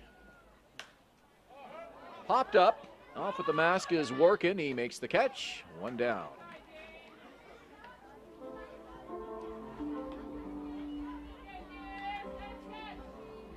Darius Barless with a single tonight and a nice defensive play to get Barrie off the field in the top of the fourth.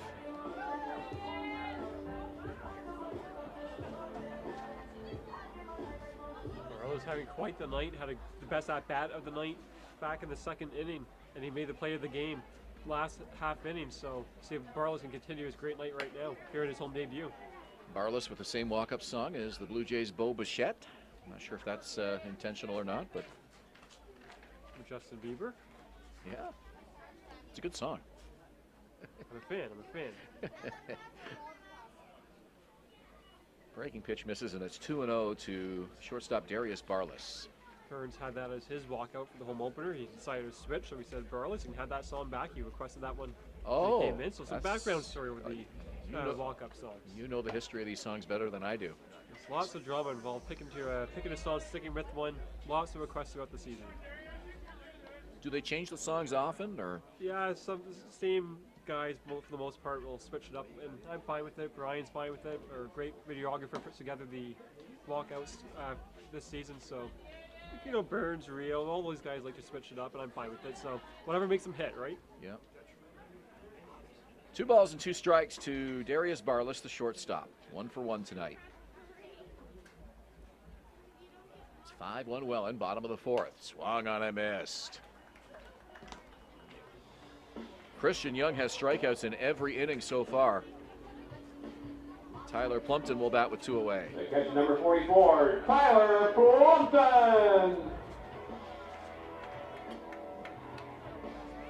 Another strikeout via the fastball. I believe all of his strikeouts tonight have been on swings and misses. And not only that, but all of them but one, swings and misses on a fastball. Yep, 7 strikeouts, I think. Well, had 3. He struck out 3 again in the third inning. Struck out all 3 in the first and the third. A strikeout in the second, and now 1 here in the fourth. So 8 strikeouts tonight for Christian Young.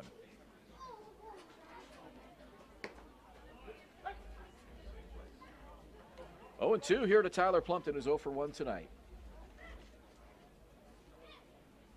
Christian Young, only 1 run allowed, but his pitch count's getting up to a Jackfish bullpen, getting a bit more active. He would love to have a quick outing here in the the fourth inning. If he strikes out Plumpton, that will be 9, which will match his season high in that Toronto game. He comes into tonight with 14 strikeouts.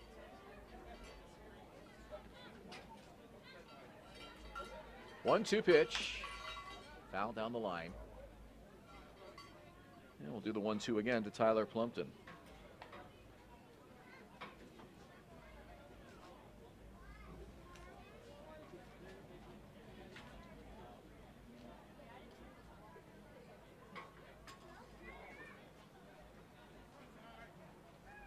Pitch number 82 of the ball game coming up for the Jackfish right-hander.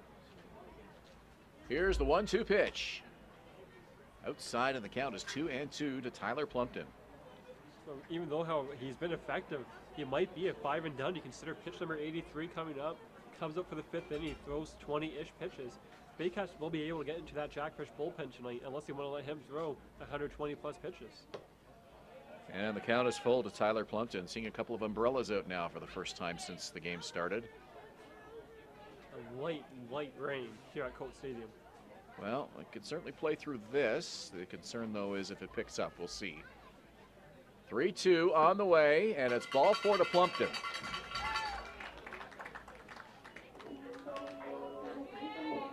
If you're Welland, you want to get these 5 innings done. If you're Barrie, you just want to keep those plate appearances coming. Center fielder number 15, Jake Wilson. And Jake Wilson, now the center fielder, will come to the plate with 1 on and 2 out in the bottom of the 4th inning.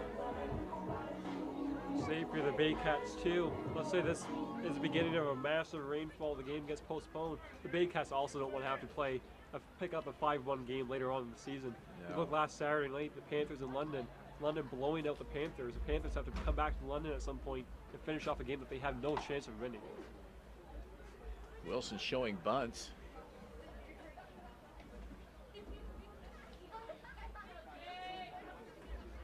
Oh, and 1 to Jake Wilson, the center fielder, who walked and struck out.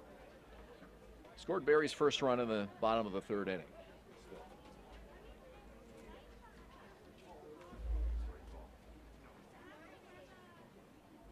Runner leads, 0-1 pitch from Christian Young. Inside part of the plate, strike 2. Jake Wilson looks to the heavens. Wilson didn't like that call, thought it was inside, and I agree with him on that one.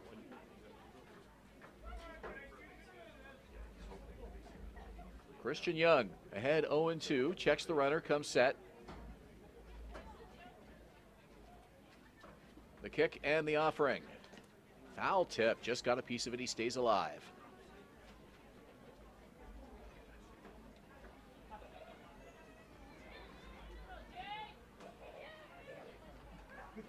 Baycats hoping to get Noel McGarry Doyle to the plate with 2 out here in the 4th. Tyler Plumpton on board with a walk.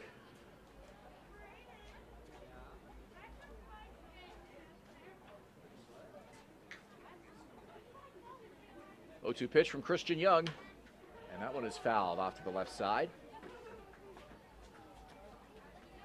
That pitch count's going to be pretty close to 100 pitches for Young by the time he comes out for the 5th inning.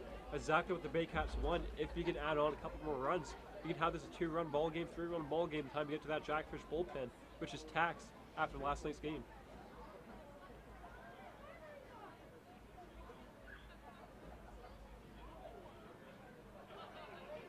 Oh, 0-2 pitch in the dirt. And Jake Wilson with a 1-2 count now.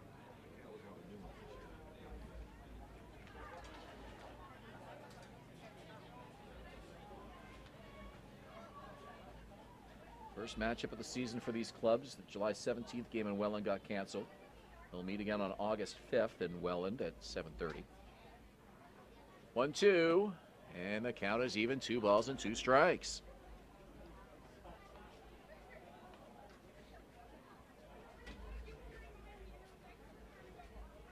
Baycats just want to keep this 4th inning going, get those RBI guys up. 2 balls, 2 strikes to Jake Wilson. Christian Young gets the sign. Here's the leg kick and the 2-2 on the ground, foul. Jake Wilson really stretching out this at bat. Young try to go to the high fastball, try to blow it by him, as he has done with so many Baycat batters tonight. Wilson gets a piece and hits it down the third baseline. The at-bat continues.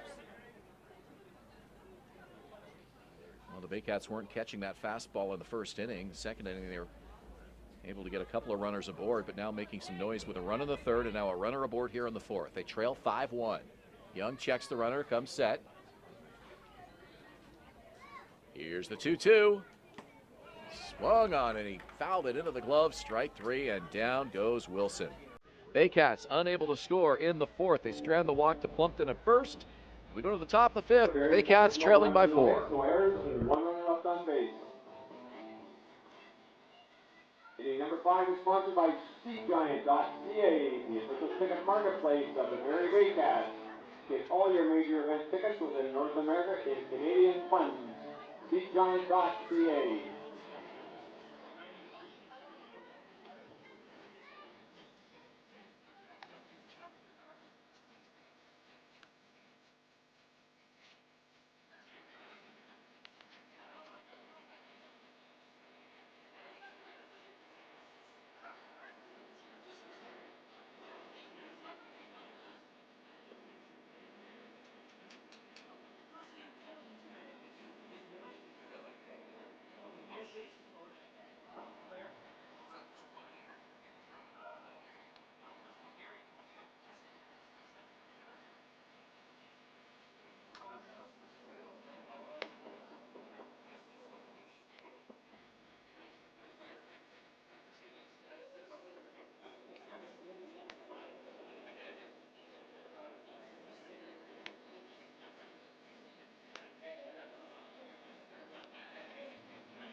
On to the fifth here at Coach Stadium. It's brought to you by Seat Giant, the official ticket marketplace of the Barrie Baycats. Get all of your major event tickets within North America in Canadian funds.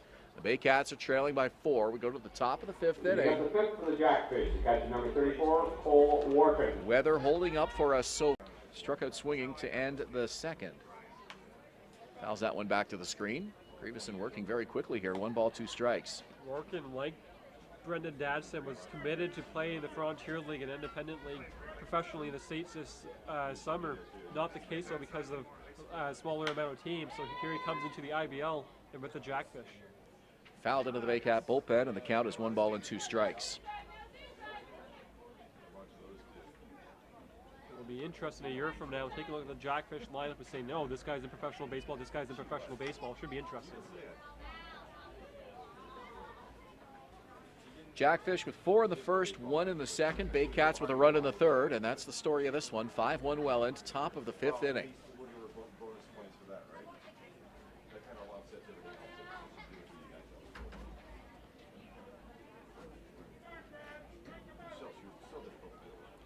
Three, 4, 5 for the Jackfish here in the 5th. Pitch from Grievson. On the ground to Darius Barless. Gloves it cleanly, makes the throw across, and there's 1 away. So Cole Warkin retired, and it brings Dane Toftala to the plate. I know that was a simple play, but sometimes in this league you see the shortstop make a mistake on a simple play. All I love about Darius Barless, not to jinx him, is every simple play is exactly that, simple.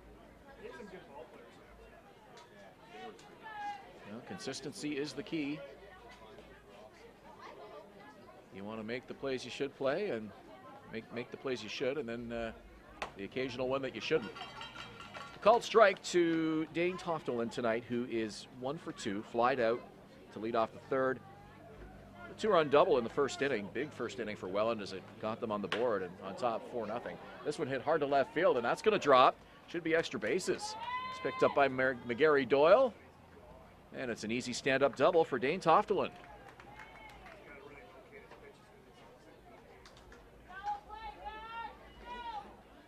Ninth hit of the night for the Jackfish, and it brings Griffin Keller, the first baseman, up. We've seen a lot of great hitters this week, man. You go back to Tuesday night, seeing Liam Wilson, Thursday, seeing Jordan Costello, Sean Riley, and all those great Maple Leaf hitters. Dane Toftala, for me, is right up there with those guys. He's a professional hitter here in the IBL.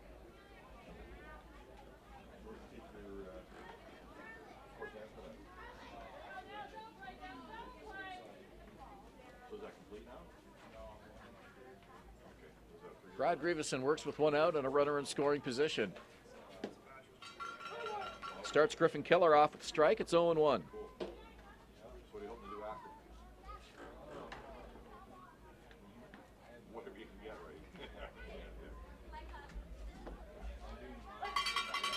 Called strike, no balls and 2 strikes. Reminder, Barrie is in Kitchener tomorrow, 2 p.m.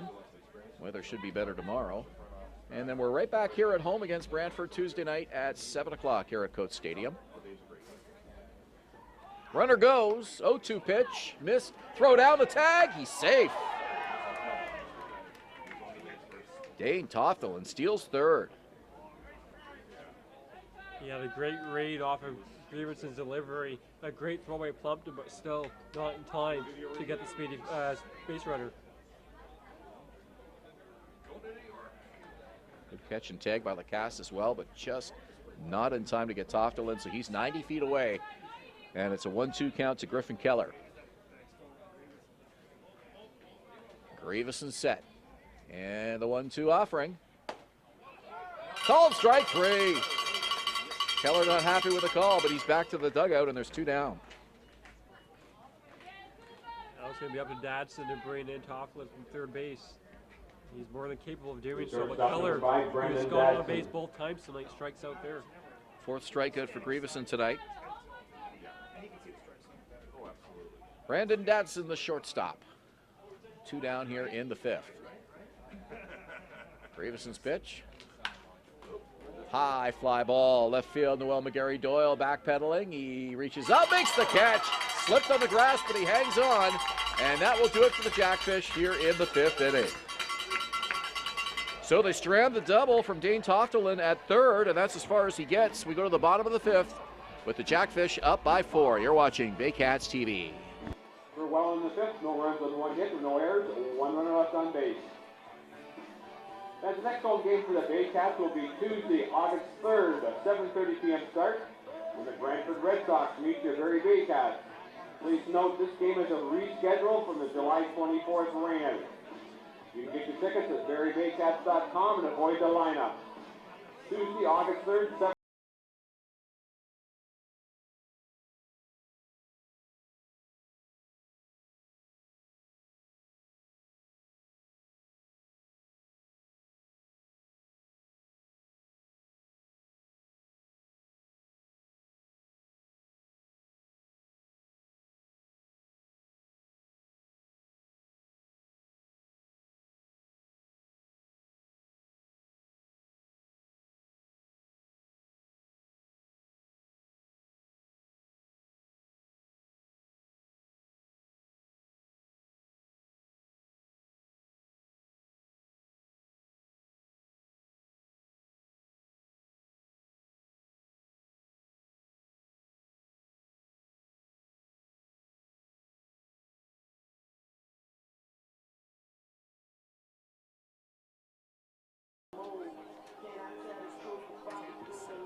You got the fifth of the Baycats, the left fielder, number 95, Noel McGarry-Doyle.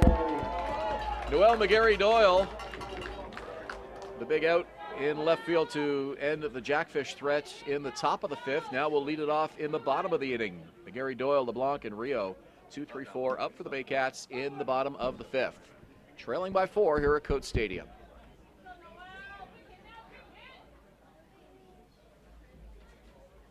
McGarry-Doyle 1 for 2 tonight. Breaking pitch gets over, it's 1-1. McGarry-Doyle with 14 runs scored, most on the Baycats coming into tonight. Jordan Castaldo of the Maple Leafs, former MVP, leading the IBL in runs. Swung on a missed. Oh, he got a piece of it. Just got a piece of it, and it's thrown down to first base for the out. My mistake on that one. McGarry-Doyle retired, 2-3. Oh, it was a drop, third strike. Just to clear that up, and it's David LeBlanc. David LeBlanc now with 1 away.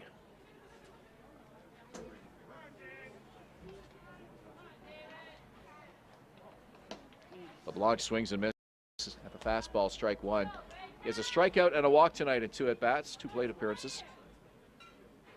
Deep into this ball game now from a pitch count, but that fastball still blowing by Baycats hitters. 0-1 to LeBlanc, strike 2. Christian Young really dealing here. To go back to it the third time.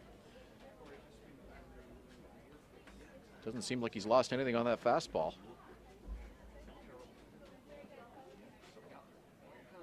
Here's the 0-2. Over the screen and out of play. He goes back to that same pitch, trying to get him swing and miss for 3 straight pitches, but LeBlanc fouls that one back.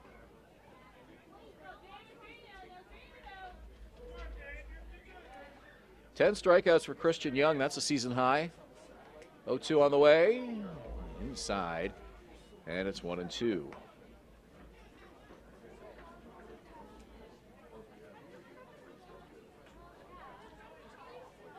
And Young will take a moment to make some adjustments here on the mound. Fans, if you're looking to buy tickets for upcoming Baycats games, visit our website. Buy all of your tickets online, powered by Seat Giant.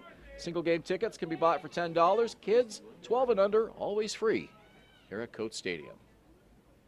Young's ready, and now time is called. David LeBlanc will collect his thoughts. Someone throwing in that Jackfish bullpen. I can't see it from here. I'm sure you can't either, Ben. There's a light pole in the way, but someone up and throwing that Jackfish bullpen. Swings and misses, strike 3. 11 strikeouts now.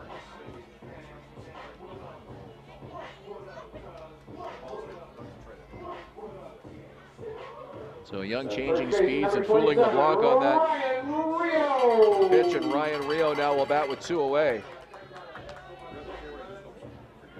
If you're LeBlanc, you might have been sitting fastball on that one. He gives you something off speed. He's going on strikeouts with fastball, his off-speed pitches. Clinical tonight from Christian Young, the former West Virginia pitcher. Popped up, and it's over our heads and out of play, off the roof. Young has retired 7 of 8 and 3 in a row after the walk to Tyler Plumpton. It's interesting if he can get this out. Does he come out of the ball game? But he's come back out for the 6th inning, even though that pitch count's now over 100 pitches. I mean, he's pitching his best baseball we've seen since the top of the 1st inning, man. Seems to be getting better here as the game goes on. Swung on a miss by Rio. Is he swinging for Highway 26 on that one? And when you're blowing fastballs by Rio, you know you got life for your fastball because Rio's the guy that can run into your fastball. But I expect him to go off speed on this pitch. I don't think he's going to go back to that fastball. And he wastes one ball and 2 strikes. No question the best outing against the Baycats this season, especially from a velocity perspective. 1-2, blocked by the catcher. It was 2 balls, 2 strikes in the dirt. The Baycats saw Owen Boone last week in London, but not quite the velocity here, especially in terms of sustaining the velocity second 3 times through the order, as Christian Young's doing right now. 2 balls and 2 strikes. The kick and the delivery. Count is full, 3-2 to Ryan Rio as he battles back. And look at Alec Manoa for the Jays today. Now Christian Young. It's a good day to be a West Virginia pitcher.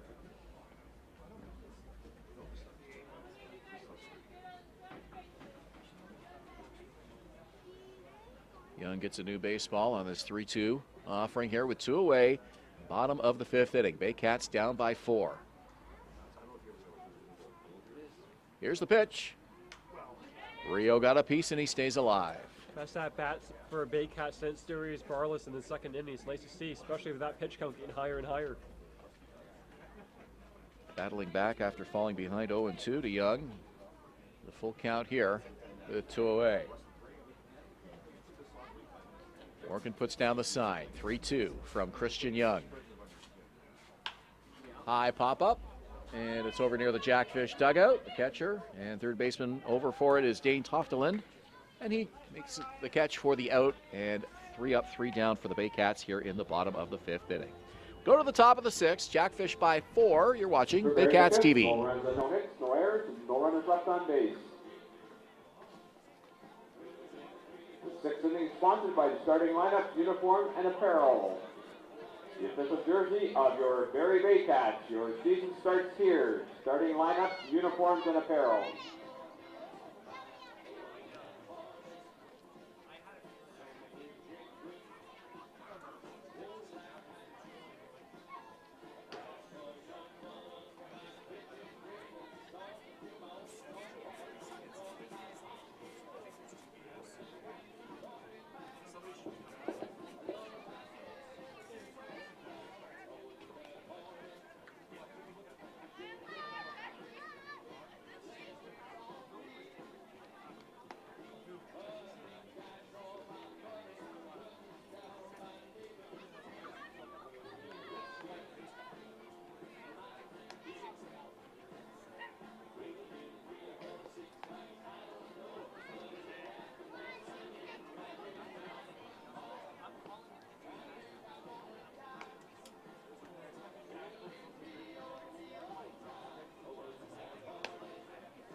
Top of the 6th here at Coates Stadium with Ryan Eakin. I'm Ben Davey. The Jackfish tonight up 5-1 on the strength of a 4-run first inning.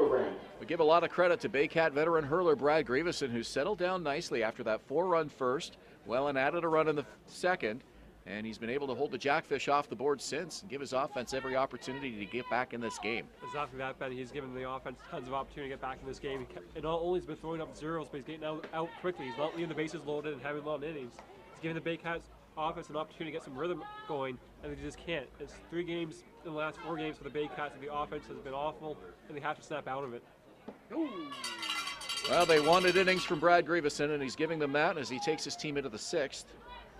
Grievson really faced a crossroads in that top of the 2nd inning. He gave up back-to-back signals in the bottom of the order to Pettipies and DeBanning, and then was able to retire the next 3 and has had a nice groove flowing since then. You can see he does have some nice off-speed pitches that do fool the Jackfish batters, whether it's a right-handed batter, whether it's a left-handed batter. So he does have the stuff to at least pitch in this league. We know that. 1-2 to the designated hitter, Matt Hildebrand. He is 0 for 2 tonight, ended the first and the third inning. And he hits this one to center field. Jake Wilson to his right, goes back at the wall, and it drops. That's a double for the designated hitter, Matt Hildebrand. In most ballparks, that would have been a mood shot dead center. Not here at Coach Stadium. You don't see many balls leave the park from deep center, or I should say in that case, dead center. Yep. The second baseman, number 2, Nolan Pettypiece. Pettypiece took the plate now with a runner in scoring position and nobody out. We do have a bit of wind tonight. It is blowing, not the way it usually does. It's blowing out and slightly to right field tonight. Usually the wind's from the northwest coming the other way towards left field, but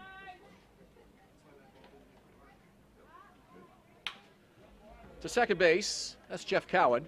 Has one play, it's to first, and he gets it. There's one down. It's been since 2016 that Jeff Cowan's played second base for the Baycats. He hasn't made any mistakes there tonight. He had no choice but to play second with Brandon Fontaine. Carson Burns not in the Baycats lineup, and he's held his own there at second base. Dennis DeManning is 1 for 2 tonight. Got a single in the second, grounded out in the fourth. First offering from Brad Grievson. Just misses off the plate, ball 1. 5 runs, 10 hits for the Jackfish. Baycats with a run on 3 hits.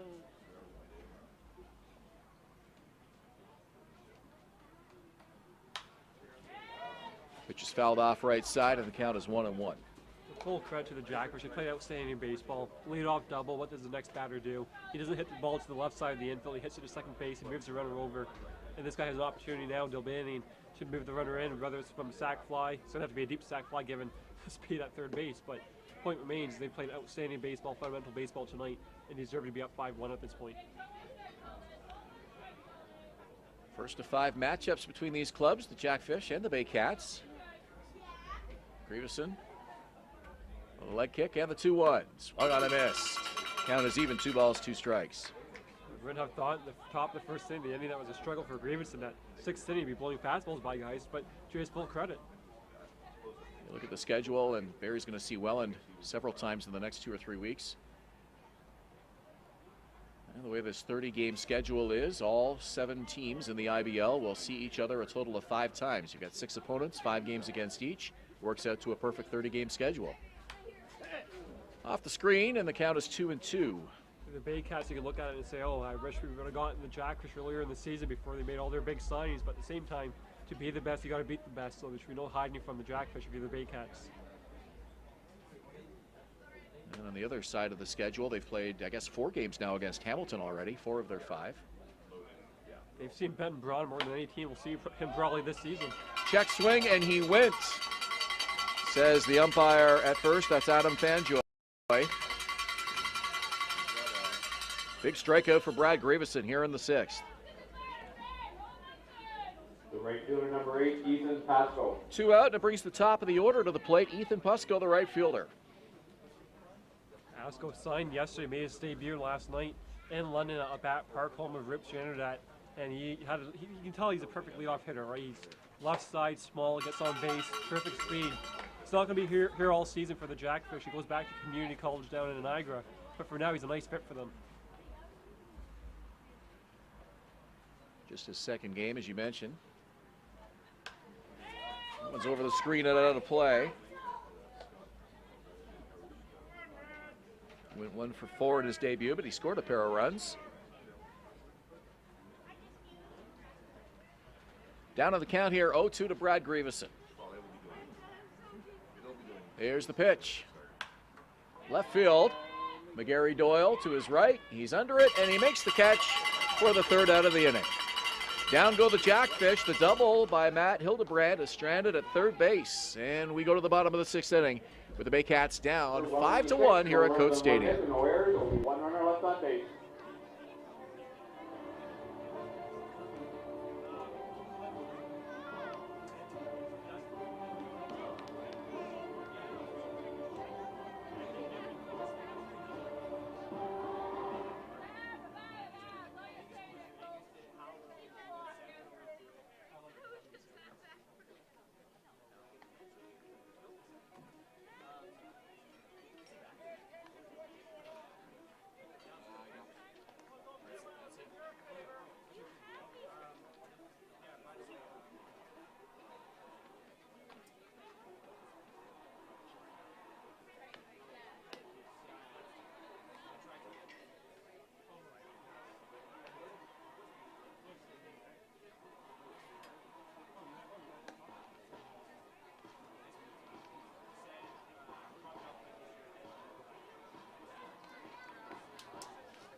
Leading up the 6th for the Baycats, the third base number 13, Marcel Lacasse. Marcel Lacasse looking to get it going for the Baycats in the bottom of the 6th inning. Ben Davey along with Ryan Eakin. Baycats trailing by 4. Haven't really been able to do much against Christian Young tonight. The 6th inning is brought to you by Starting Lineup Uniforms and Apparel, the official jersey provider of the Barrie Baycats. Your season starts here. You have to think third time through the order now for the Baycats. He's over 100 pitches. They've seen him a ton. They have to get to him. It's now or never for the Baycats if they want to get to Young before they get into that Jackfish bullpen. Well, I have seen it before. Sometimes third time, fourth time through the order can actually favor the pitcher. It does happen. You always assume that it's to the hitter's advantage, but not always the case. Lacasse has 2 strikeouts tonight. 1-1 count here.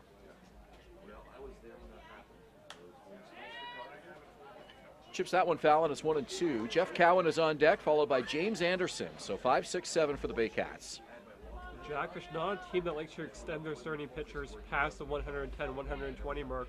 So it goes to show how depleted that bullpen is right now after pitching last night, and knowing that this game's not over yet. It's only a 4-run ball game. 6'5" right-hander winds in the 1-2, swung on a miss. 3 strikeouts for Marcel Lacasse tonight. Easily Marcel Lacasse's worst night of the season. Even when he's off getting on base, he's had great at-bats. Not so much tonight. 12 strikeouts for Christian Young. Second base number 42, Jeff Cowan. Jeff Cowan has one of those 12. 0 for 2 tonight for the Baycats. It's been a frustrating night against Christian Young. Just 3 hits tonight off the tall right-hander. Noel McGarry-Doyle, Ryan Rio, and Darius Barless with the only 3 hits off Young tonight. The Baycats might be thinking I'll get to the bullpen, but he got to Hamilton's bullpen last night after Ben Braun came out in the 7th inning, maybe perhaps over the 8th inning. But his brother Gabriel Braun shut them down too, so that's actually 2 times this week that they've had a brother combination shut them out. Tuesday night, Ryan and Jacob Douglas, and last night, Ben and Gabriel Braun. I was just going to say, who would you rather face, the Douglases or the Brauns? Pick your poison. Baycats have had both of them.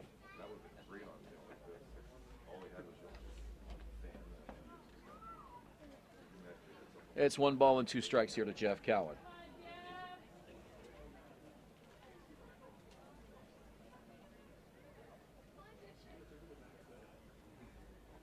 Righty-righty matchup here with 1 away in the 6th inning.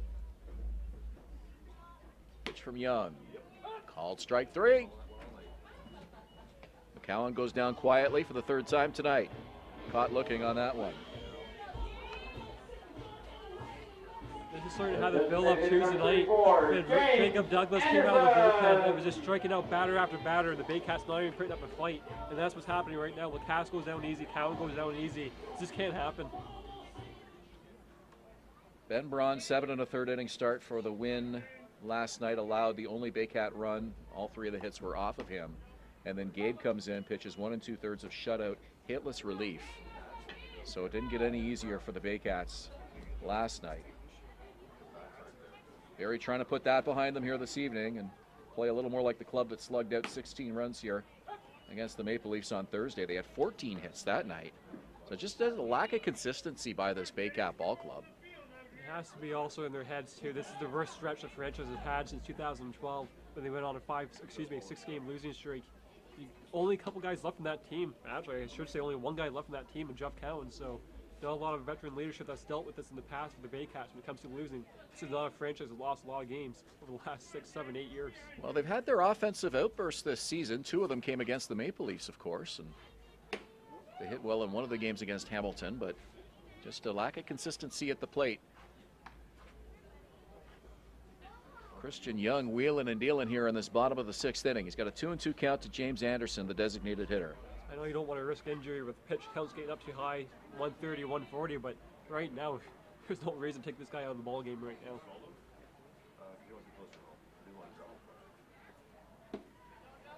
Pulled the bat back, and the count is full, 3-2.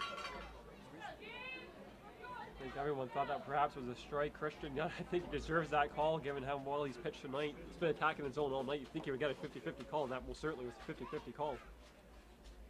3 balls and 2 strikes to Anderson. Here's the pitch from Young. Outside corner.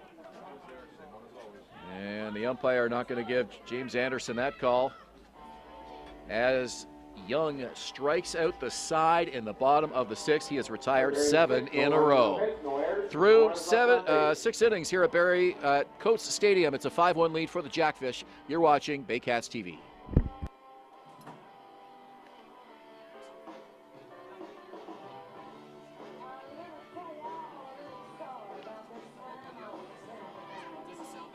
Number 7 is sponsored by Vintage Throne Barber Lounge. Experience the position of quality service in a relaxed environment. Redefining gentlemen in the heart of Barrie. Vintage Throne Barber Lounge.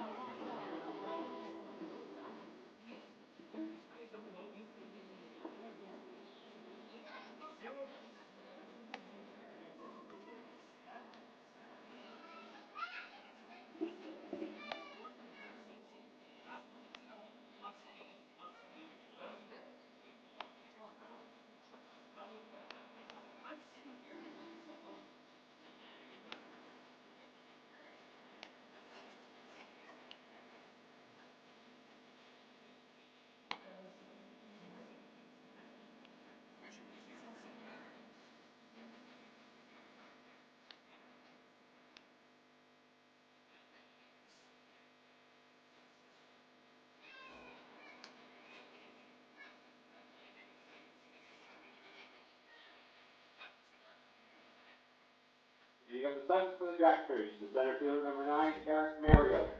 We go to the 7th. It's brought to you by Vintage Throne Barber Lounge. Experience the tradition of quality service in a relaxed environment, redefining gentlemen in the heart of Barrie. First pitch bunt, gloved by Grievson, underhand toss to Rio in time for the out.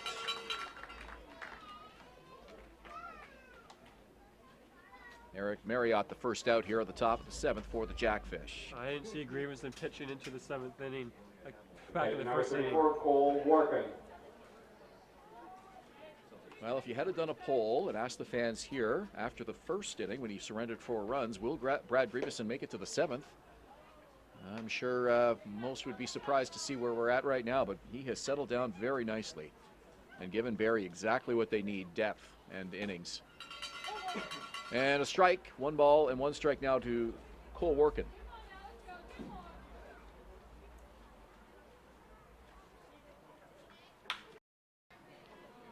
Right side, picked up by Cowan, spins, fires, in time for the out. 2 quick outs here for the Jackfish in the top of the 7th inning. 2 quick outs, but even then you have to think this is going to be the last inning for Brad Grievson. Over 100 pitches now.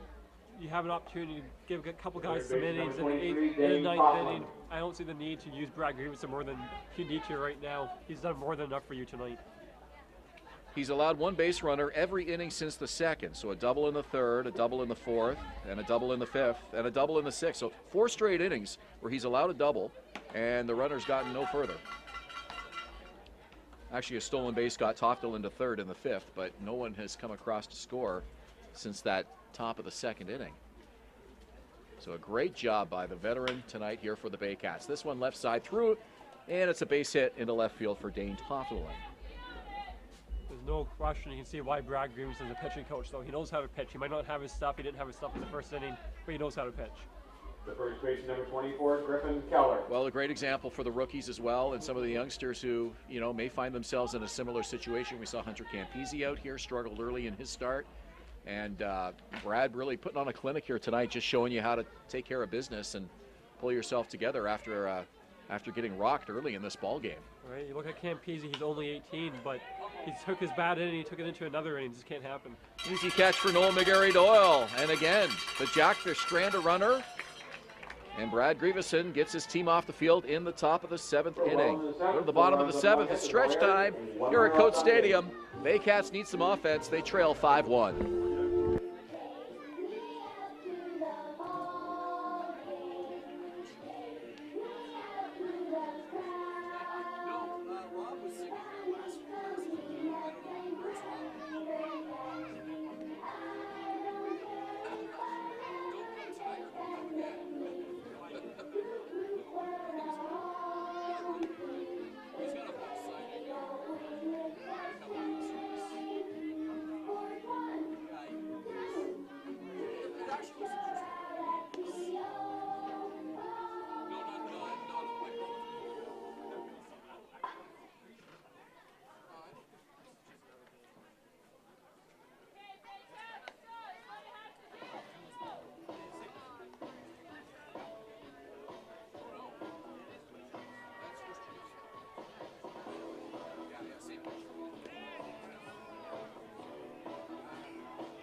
And don't forget the next home game for your Baycats will be Tuesday, August 3rd at 7:30 p.m. start with the Brantford Red Sox meet your Barrie Baycats.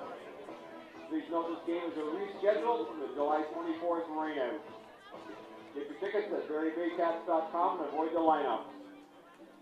Ben Davey and Ryan Eakin in the bottom of the 7th inning with the Baycats trailing by 4. Christian Young back out to work the bottom of the 7th here for the Welland Jackfish, and what a job he has done tonight. He's retired 7 in a row. 12 strikeouts, or sorry, 14 strikeouts. He struck out the side in the bottom of the 6th inning, and he starts Darius Barlas off with a strike. It's something like that managers just throw the pitch count out the window. I don't think you should do that all that much in the regular season. This is not Game 7, it's not Game 5, it's not Game 1 of the playoff series, which is where it matters at the end of the day. But even then, a great outing. It's really tough to take him out of the ball game, and it'd be a sleepless night for the Welland Jackfish manager if you went to the bullpen and the bullpen ended up blowing it after the Ray Young been pitching tonight. 0-2 the count to Darius Barlas. 1 ball and 2 strikes. Tyler Plumpton, the catcher, on deck. Baycats just have not been able to figure him out here. A run on 3 hits. They've stranded 6 in this ball game, but haven't even been able to get runners on and make that 15 strikeouts now for Christian Young. 4 in a row. Catcher number 44, Tyler Plumpton. Right now, this is rock bottom for the Baycats offense. I think Young's fastball is not what it was earlier in the ball game, but it doesn't matter. They're getting blown by. It's tough to see right now, Ben. It's really tough to see. He's retired 12 of 13 Baycats. Just to give you an idea what kind of rhythm he's in here. Swung on and missed. Plumpton tonight 0 for 1 with a walk. I think it might be an opportunity to go to the Baycats bench and try to bring in Jake McDonald, who's been sitting all night. Because right now, anything could be used perhaps to get a rally going, because these 9 guys in the Baycats lineup tonight, 2 man just don't have it going. He's finding his spots. I mean, he's just not missing, and he hasn't lost much, if anything, off the fastball tonight.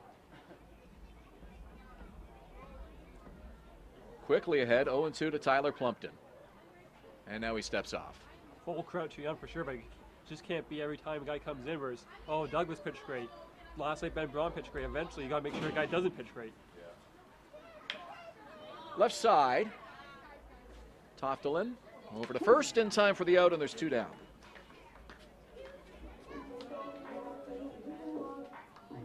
First ball put in play by the Baycats since the bottom of the 5th inning. So they finally make some contact, but 2 away now for Jake Wilson. Jake Wilson! If I'm reading these correctly, I don't think a ball's left the infield. It's just a Ryan Rio base hit in the 3rd inning. And if I recall correctly, that ball didn't even leave the infield. That was a ball to the second baseman. Wilson has been a strikeout victim twice tonight. He also has a walk for 3 plate appearances. Scored Barrie's only run of this ball game. That came in the bottom of the 3rd inning. Christian Young on the ground foul, and it's 0-2. The last ball to leave the infield has been a Noel McGarry-Doyle double to opposite field. That was in the 3rd inning. Yeah, you're right.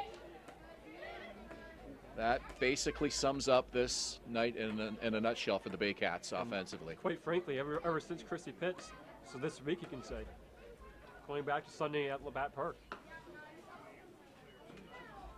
Waste one there, 1 ball and 2 strikes. This is the Christian Young that the Jackfish were expecting when they signed him in 2019. He got lit up by the Baycats in the playoffs in his 1 and only start in that semifinal series, but not tonight. Foul tip into the glove of Cole Workin, and he hangs on, and the Baycats go quietly again. 3 up, 3 down here in the bottom of the 7th. We go to the 8th. It's the Jackfish 5, the Baycats 1. You're watching Baycats TV. No runs, no hits, no errors, no runners left on base. Inning number 8 is sponsored by Barnstormer Brewing Company, the official local beer of your Barrie Baycats. Barnstormer Brewing Company.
Veteran Brad Grievson is out to work the top of the 8th for the Barrie Baycats. What a job he has done tonight.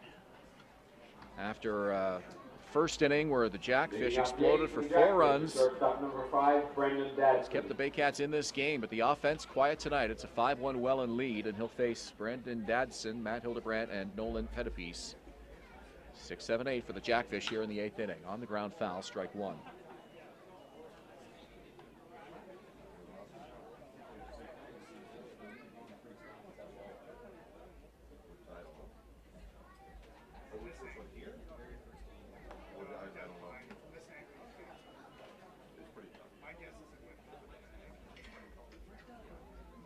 Through 7 innings tonight, Grievson, 86 strikes, 30 balls. And a 2-1 count here to Brandon Dodson.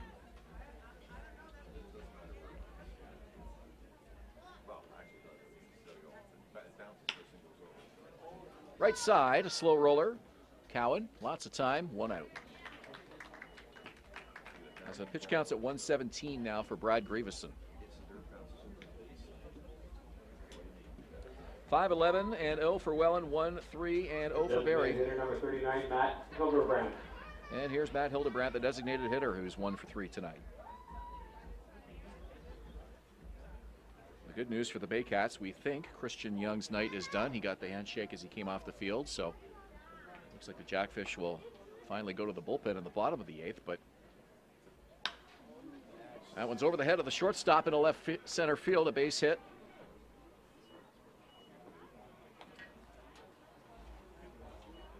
And the Jackfish get a runner on with one out here in the 8th.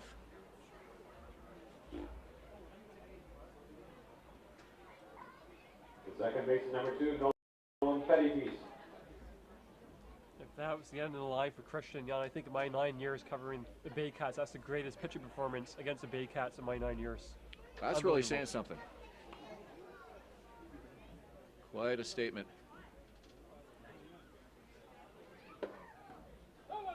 The two I can think of, Noel Atenza in the playoffs against the Baycats, game 1 of the finals in 2018. It was a regular season game where the Baycats and Majors were undefeated. Halfway through the 2017 season, Grievson went 9 innings for the Majors that night in the loss, but 16 strikeouts to 16 strikeouts. That is an all-time performance here at Coach Stadium. Well, how about the Jacob Douglas relief appearance? I mean, that would certainly be up there on your list as well that we saw when Kitchener was here last week. I would say that was the best relief appearance, and tonight the best starting appearance, so quite the week. Just not for the Baycats. Yeah. 1 ball and 2 strikes. Nolan Pettypiece, the run scored tonight for the Jackfish.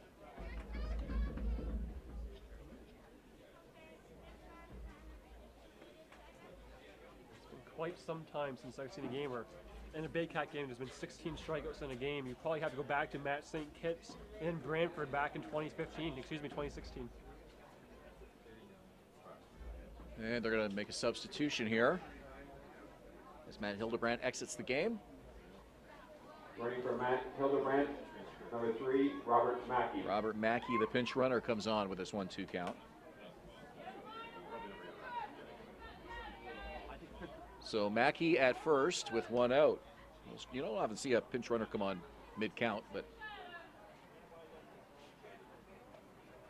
that is the case here. 1-2 on the way from Grievson. This one sky to shallow right field. David LeBlanc has a read on that and he puts it away. There's 2 down in the inning.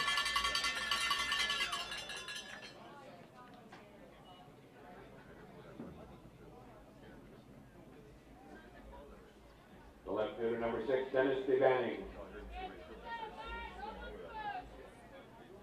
Dennis DeBanning tonight, the left fielder, is 1 for 3, has a strikeout. Singled in the second.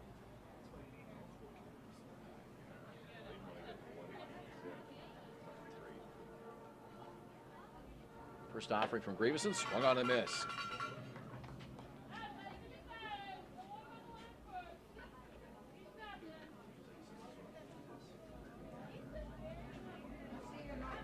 Two outs here for the Baycats. Runner leads. That's Mackey, the pinch runner at first base.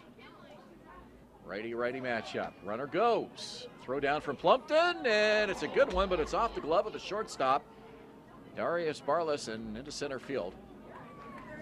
Mackey stays put.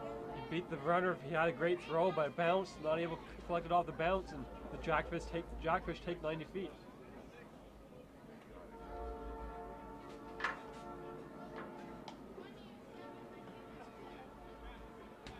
Mackey has also pitched 2 innings for the Jackfish this year.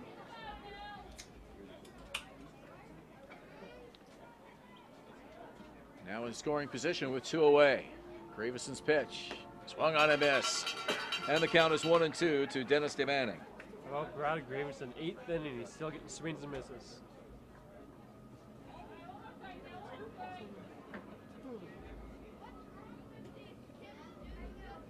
Checks the runner, comes set. 1-2 on the way from Grievson. Just missed away. The count is 2-2. Didn't miss by much. You could hear Andrew White, the Baycats bench coach, yelling, "Call it." He wanted that call. You got to give Brad Grievson at this point in the ballgame that call, in my opinion.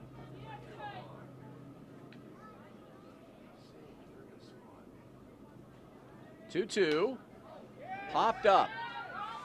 Right field. First baseman going back, and it's the second baseman going back for it. Cowan ball is dropped, and the run will score.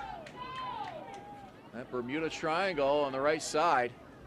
The right fielder coming over, David LeBlanc, along with Cowan and Rio, and the ball went off Cowan's glove and dropped fair.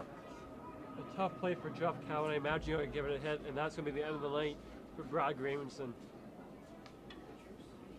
Robert Mackey scores the 6th run of the night for the Jackfish. And to get the ball is Josh Matlow, and Brad Grievson's going to get a real nice hand here from the fans.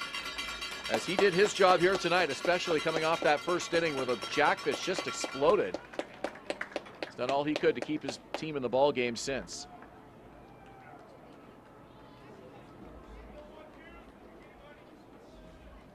So Grievson exits the game, and we got a left-hander coming in from the bullpen for the Baycats. That's a right-hander, actually, Stater native Ivan Souls, who made his home debut on Thursday. He was carrying the glove in instead of wearing it, so yeah, it is the right-hander Souls.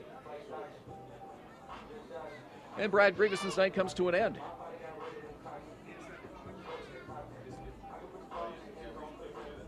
Defensive change for the Baycats in the pitch number 46, Evan Souls.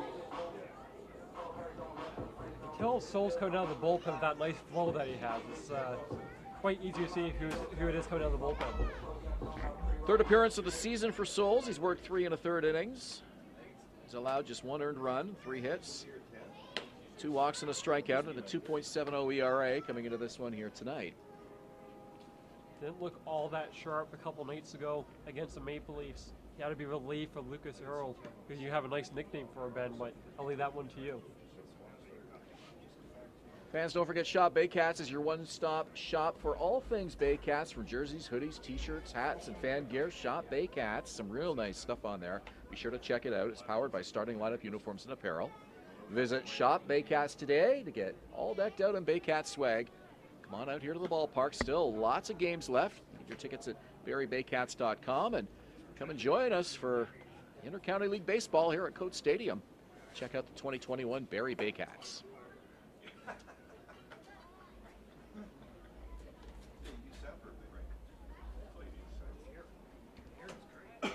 We are in the 8th inning. Evan Souls looking to get the Baycats off the field. They trail by 5.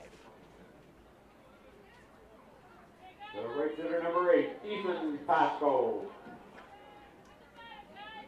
And it's the right fielder, top of the order tonight for the Baycats, Ethan Pasco.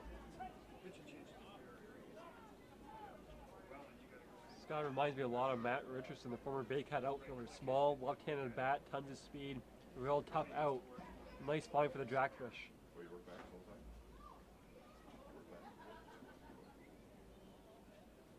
DeBanning goes with the pitch. Throw down from Plumpton. It's a high throw, and in under the tag is Dennis DeBanning with the stolen base.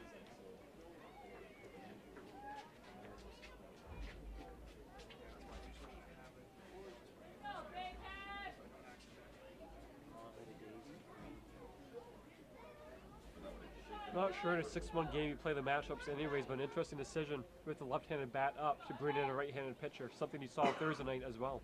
Yeah, a little unconventional. Off the screen, and it's 1 ball and 1 strike. 13 hits for the Welland Jackfish tonight. 4-run first inning, put them on top, and they have not looked back since.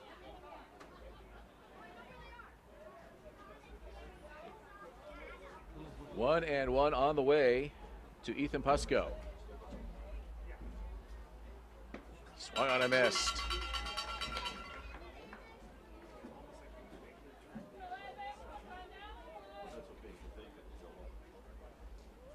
Souls dangles the right arm. Now comes set. Checks the runner. 1-2 pitch. Hit high. Center field. Jake Wilson with time and room. He makes the catch. Jackfish go down scoreless, or they score 1 run in the 8th, and they strand a runner. We go to the bottom of the 8th inning here at Coates Stadium. Welland now up by 5. You're watching Baycats TV. For Welland in the 8th, 1 run and 2 hits, no errors, 1 runner left on base.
defensive team for the Jackfish.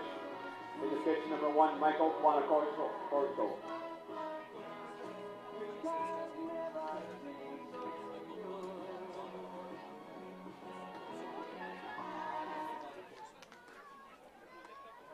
We got the 8 for the Baycats, the left fielder, number 95, Noel McGarry Doyle.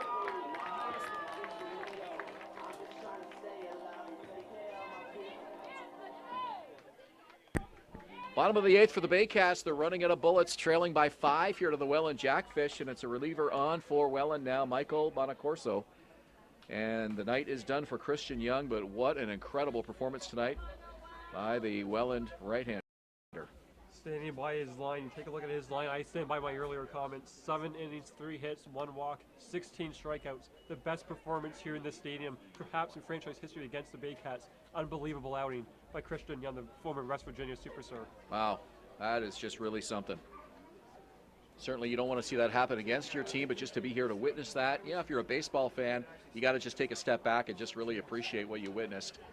And as I've said, in my 9 years, I've seen this week against the Baycats the best relief appearance and the best starting appearance. I think that's full credit to Christian Young, full credit to Jacob Douglas, but also not a good look for the Baycats offense that's absolutely lifeless. Oh, it really isn't. And to use a hockey analogy, it's like the team that seems to run into the best goalie, you know, has the game of the season every single night. You know, whoever's in town, it seems to be the goalie's game of the year. And the baseball translation of that would be the same thing to do with pitching. Sometimes you got to make your own luck. Like in hockey, you get to be Yeah. go to the net, get a bounce off the skate, get the bounce off the leg. And here you have to have better approaches at the plate. This hasn't happened tonight. Well, the Baycats would love to do a little more of that. Noel McGarry Doyle with a leadoff walk. So 1 on, nobody out here for David LeBlanc. The right fielder, number 14, David LeBlanc. 8th base runner of the game for the Baycats, but the first runner they've had aboard since a walk to Tyler Plumpton in the 4th. And that runner went nowhere with a strikeout right behind it. So it's been a frustrating night for Barrie since the 3rd inning when they did scratch out their only run of the game.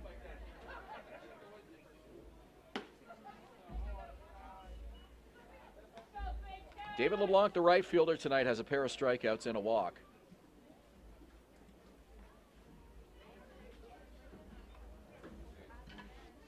Michael Bonacorso for the Jackfish. Behind here, 2-0 to David LeBlanc.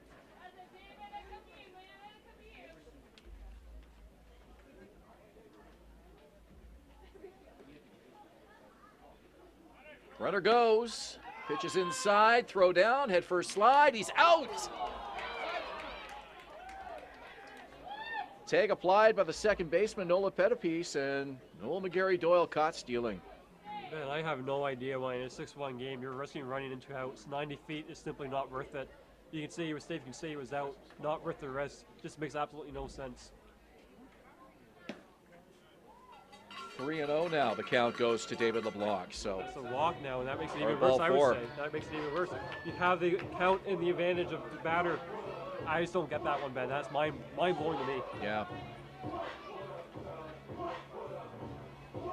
Well, McGarry Doyle has certainly had success on the bases this season, but again, just not the situation. Exactly. 2-2 game, you'll absolutely let him try to take 90 feet. But that's not the point of the game right now. Just the second time McGarry Doyle has been caught stealing this year. 6 steals and 8 attempts. So they'll talk about how they want to work to Ryan Rio here with 1 on and 1 out. Rio is 1 for 3 tonight, had a big RBI single in the 3rd, the only Barrie run so far tonight.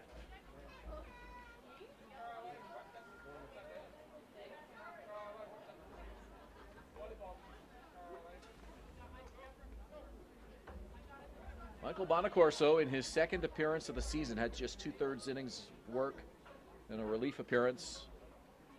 The first baseman, number Allowed just 47, 1 hit Ryan Rio. and an unearned run in his only other outing so far this year.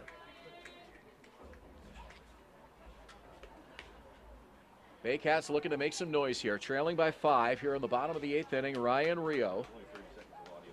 Marcel Lacasse behind him.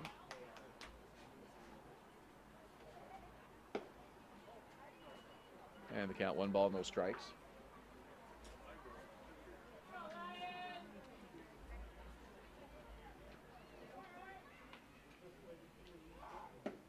taking all the way, and it's a called strike, 0-2.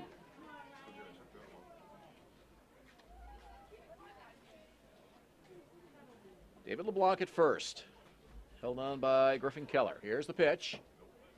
Low and in, and it's 1-2. Baycats won't have much time to rest on this one. It's off to Kitchener tomorrow morning in a 2 p.m. game against the Panthers. That one is fouled off. The count holds at 1-2. Welland's next matchup is Thursday, August 5th, so this is their last game of the weekend.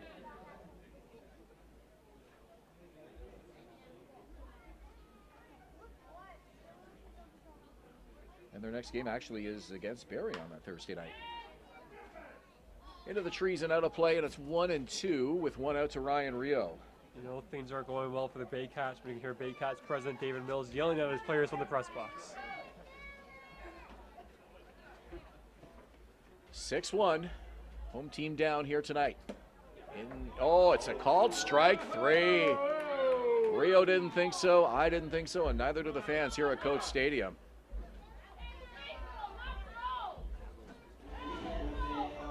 Base number 13, Marcel Lacasse. So Michael Bonacorso gets that low and inside pitch, and it's a called strike to Rio. Lacasse with 3 strikeouts tonight comes to the plate. Yeah, Lacasse needs a better approach at the plate. It's been his calling card all season, was not his power, not his exit velocity, nothing like that. It's been his approach at the plate, and it hasn't been there tonight. Well, here's his chance. Looking for an at-bat that can maybe get some momentum going here for the Baycats. First pitch is a called strike. Safe to say he's going to get that call inside against lefties tonight.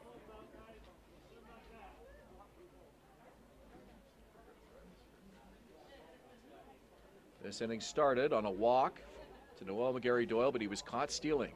David LeBlanc followed that with a walk of his own, and now Rio on strikes. This one hit to left field, and it's caught. Dennis Debanning reaching up and grabbing that one, and that will do it for the Baycats in the bottom of the 8th. Welland comes to the plate in the 9th. When we return, you're watching Baycats TV. For Barrie, 8, no runs, no hits, no errors, 1 runner left on base.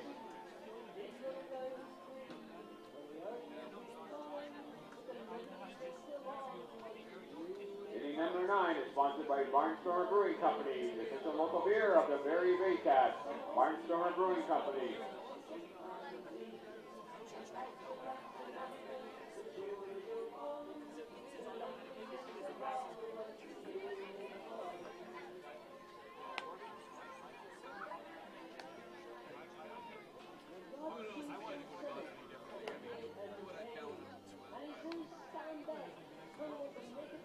That's okay, the Baycats next home game is back here Tuesday night, 7:30 versus the Brantford Red Sox in a rescheduled game from the July 24th rainout.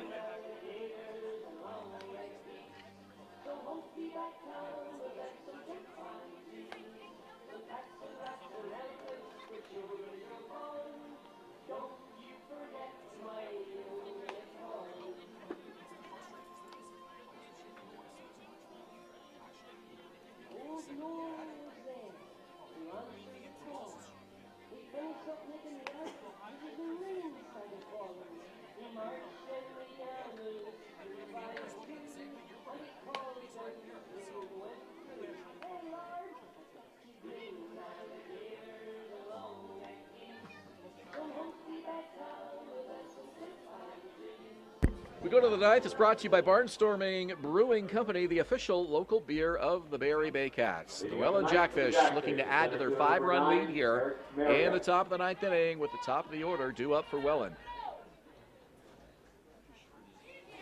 Actually, it's number 2 hitter, Eric Marriott. So 2-3-4, Marriott, Workin, and Toftelin. Out to face Ethan Sewells here of the Barrie Baycats.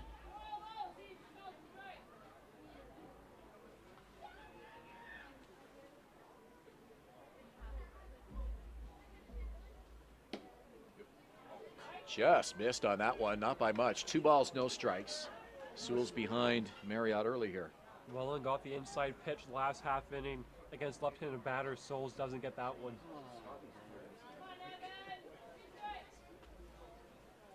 Tall right-hander winds. 2-0 pitch on the way. That's fouled off left side by Eric Marriott. Marriott tonight has reached base once. Single, drove in a run, and he scored in the first inning.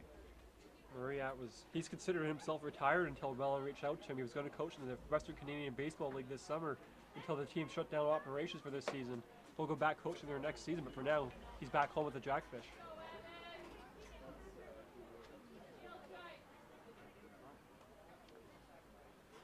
Evan Souls with a 3-1 count here on Eric Marriott, the center fielder. Here's the sign from Plumpton. Here's the offering. Ball 4. Leadoff man aboard for Welland at the top of the 9th.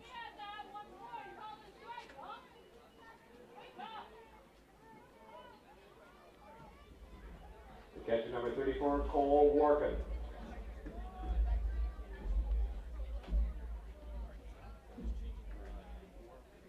So Cole Workin, the catcher, will come to the plate. Welland with a base runner here on the top of the 9th inning. Marriott draws a throw.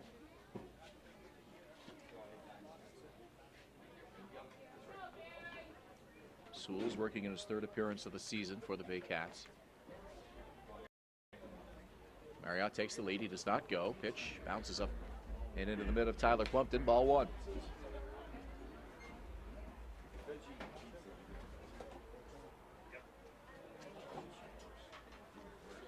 Marriott has 3 stolen bases. He's been caught twice. Sewell's changes speeds and misses on that one. 3-0.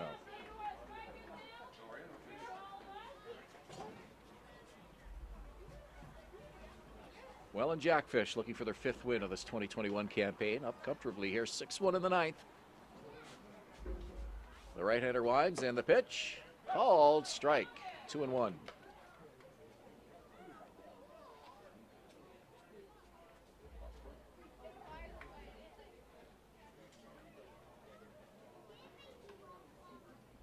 Sewell's comes set.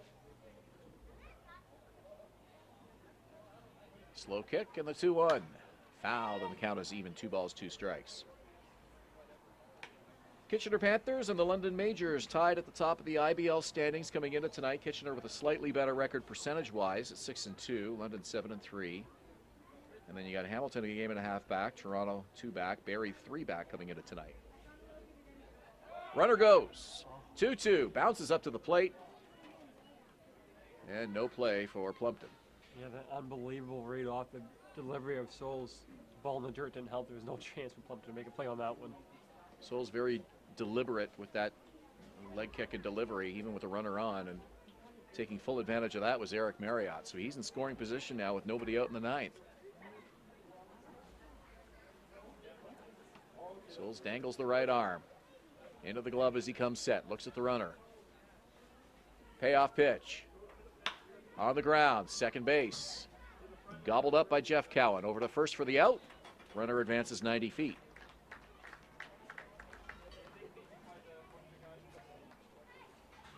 Third baseman Dane Toftelin comes to the plate. The third baseman number 23, Dane Toftelin. Toftelin with a .317 average coming into tonight. It's had a big night at the plate for the Jackfish here this evening. 3 for 4. He scored a run in the first inning as well. Had a stolen base and a big factor tonight for Welland. Souls bounces one up to the plate, and thinking about it was Marriott, but the ball didn't get far enough away. Not making Plumpton's life easy, to say the least. He's bounced a few up to the plate here in this 9th.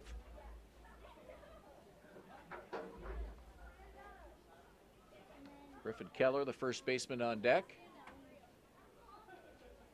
Righty-righty matchup. Sewell's with a pitch high and almost in the face of Toftelin. 2 balls, no strikes.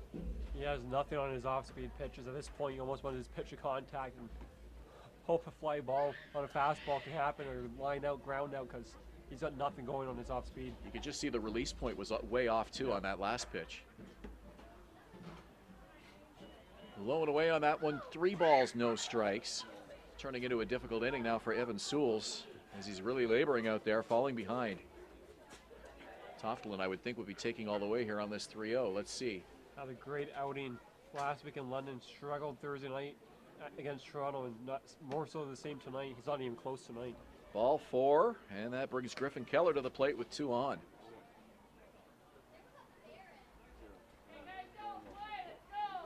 Can't allow any more runs if you want to get back in this ball game in the bottom of the ninth inning. You would think this would be a nice spot to have a left-handed pitcher perhaps, but not so. Andrew White's going to go down and hope that a talk with Souls can be more than enough to get him out of this inning, perhaps with a ground ball that can turn 2. Baycat bullpen is quiet, so it's Souls versus the world here in this top of the 9th inning.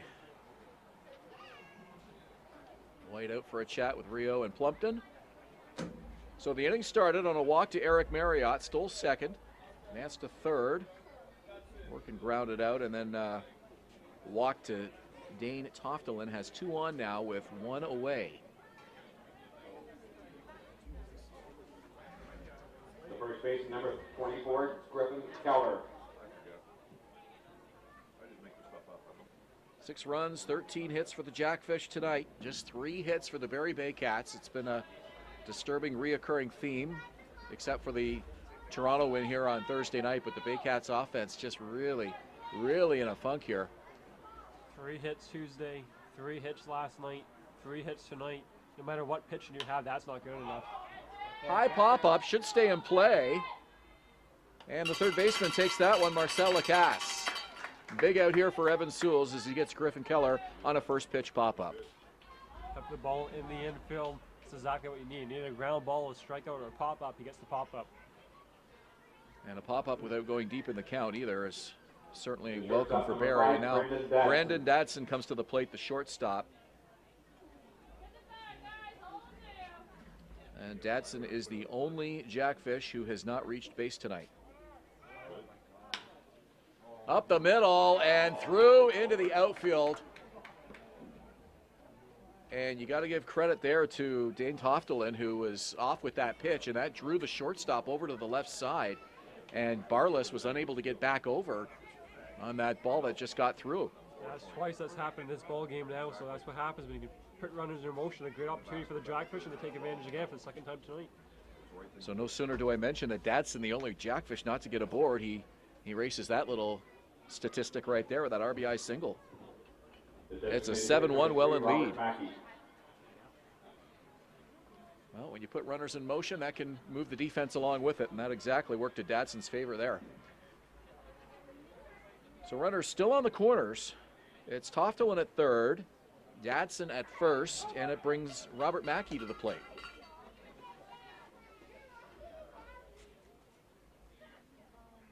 Mackey batting just .211, 8 games this season for Welland.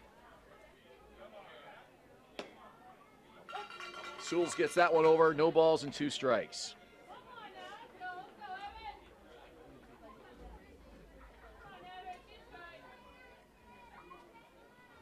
One across for Welland in the top of the 9th. They lead 7-1 here over the Barrie Baycats. 0-2 pitch.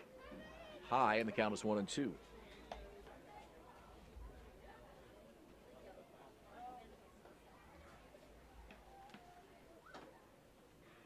Due up for Barrie in the bottom of the 9th, Cowan, Anderson, and Barless.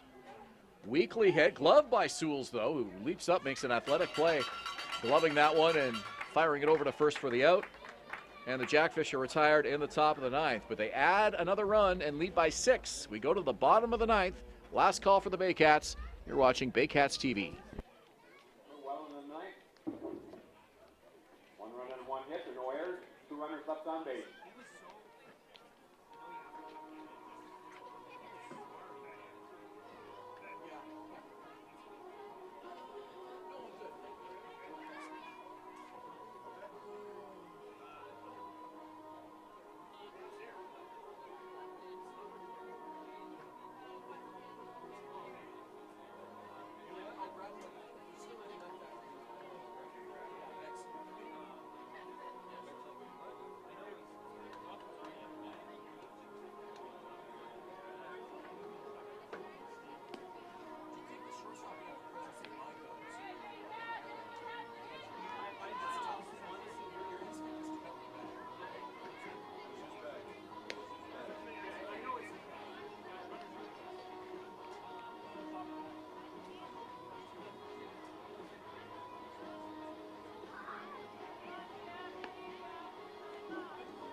change for the Jackfish is the pitch number 25, Zach Cameron.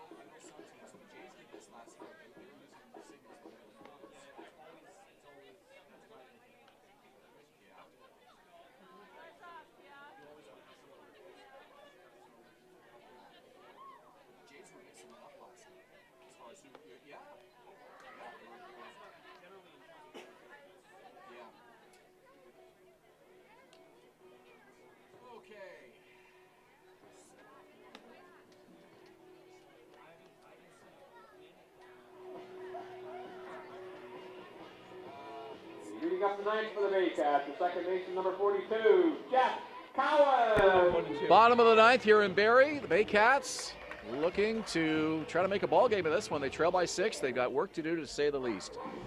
And it's Jeff Cowan to lead it off for Barrie. And a new pitcher in for the Welland Jackfish. Zach Cameron, he pitched for Niagara University D1 this past offseason, this past year in college in spring. He was one of the best Canadian relievers in college baseball in the States. Only guy that was better was Evan Charnier, who was originally signed by the Baycats in the offseason. He decided to stay in Virginia, didn't want to come up with quarantine. At the time, Canadians still had a quarantine even if vaccinated. So Charnier decided to stay. That would have been a nice addition for the Baycats to say the least, but the Jackfish got Cameron. 6th appearance of the season for Cameron, all of them in relief. He's worked 8 2/3, and he's called upon here to get 3 outs in the bottom of the ninth. Called strike to Cowan, it's 1-2. Jeff Cowan with a pair of strikeouts tonight, he's 0 for 3. He's been stuck 2 hits away from 400. It won't happen tonight. Hopefully it happens Tuesday for him. Gets the count even here, 2 balls and 2 strikes.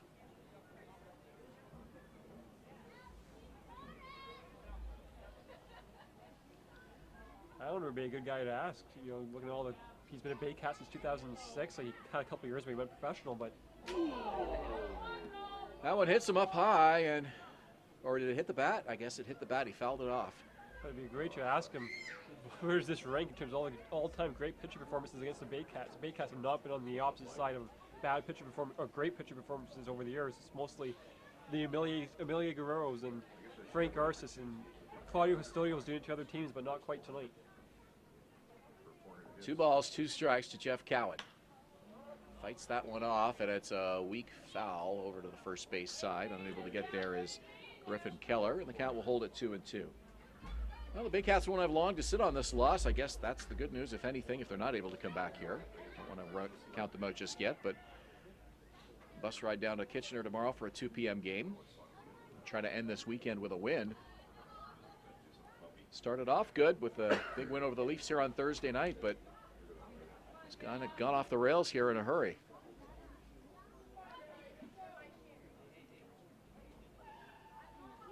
Righty-righty matchup. Cameron versus Cowan. 2-2. Cowan hits that one, and right center field for a base hit. 4th hit of the evening for the Baycats. Jeff Cowan gets aboard for the first time tonight. And that 100% sets the stage for Tuesday on what could be an historic night in the legendary IBL career for Jeff Cowan. Now 1 hit away for 400. James Anderson. James Anderson drew a walk in the second, popped up and struck out, so a 1-for-3 night for the DH. And he bats with a man on and nobody out here in the bottom of the 9th inning. Baycats looking for some work to do here. 6 runs down against the Jackfish. Against reliever Zach Cameron. Cameron with a 4.15 ERA coming into tonight. Has 9 strikeouts and just 2 walks. Cowan the lead. Pitches outside corner for a strike. And it's 1 ball, 1 strike to James Anderson.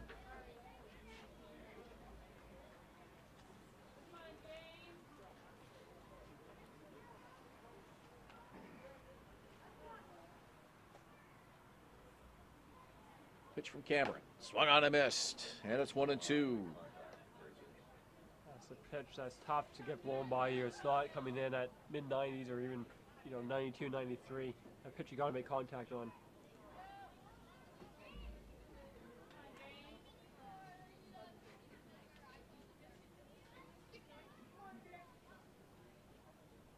Here's the pitch. Popped up over near the Baycat dugout, and it's off the top of the roof. 1 ball and 2 strikes.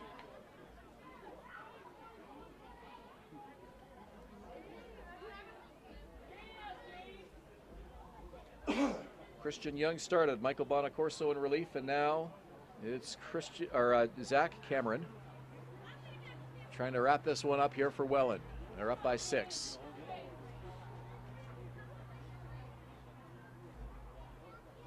Cowan at first, nobody out. Here's the pitch. On the ground, foul over to the Baycat dugout. Bottom of the order for the Baycats with Barless on deck and then Tyler Plumpton to follow.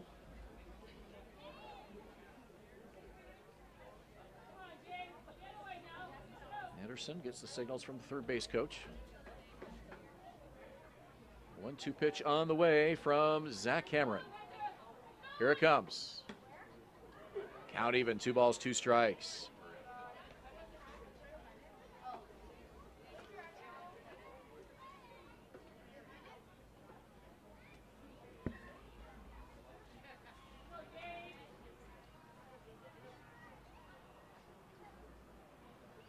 Cameron checking the runner, comes set. 2-2, called, strike 3. Anderson back to the dugout. Second strikeout of the game.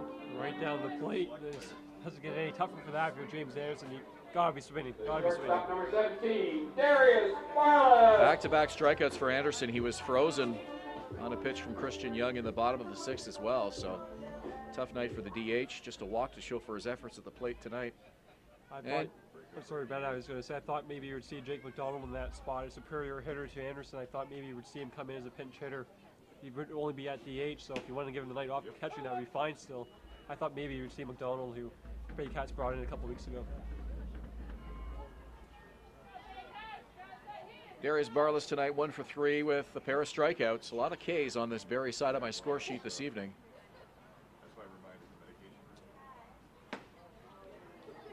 And Zach Cameron continuing that trend. You're keeping track of the swings and misses tonight, Ben. Been a lot of them.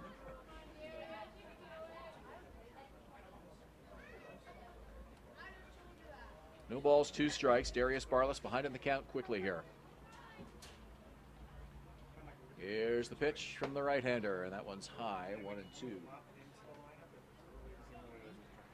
Okay, the only person who has not struck out tonight for the Baycats is Darius Barless. He hasn't treated you on effort tonight, whether it's defensively or with his bat. He had one of the better at-bats of the game earlier.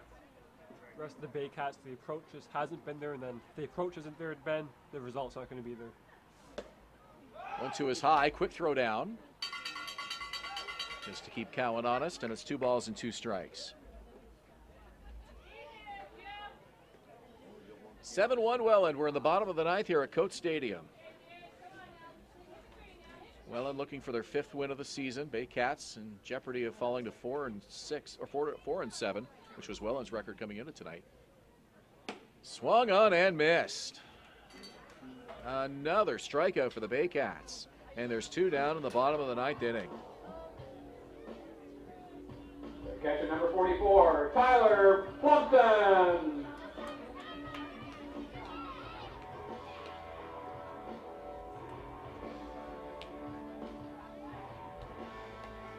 Here's the catcher, Tyler Plumpton. He's reached base once. That was a walk in the 4th inning.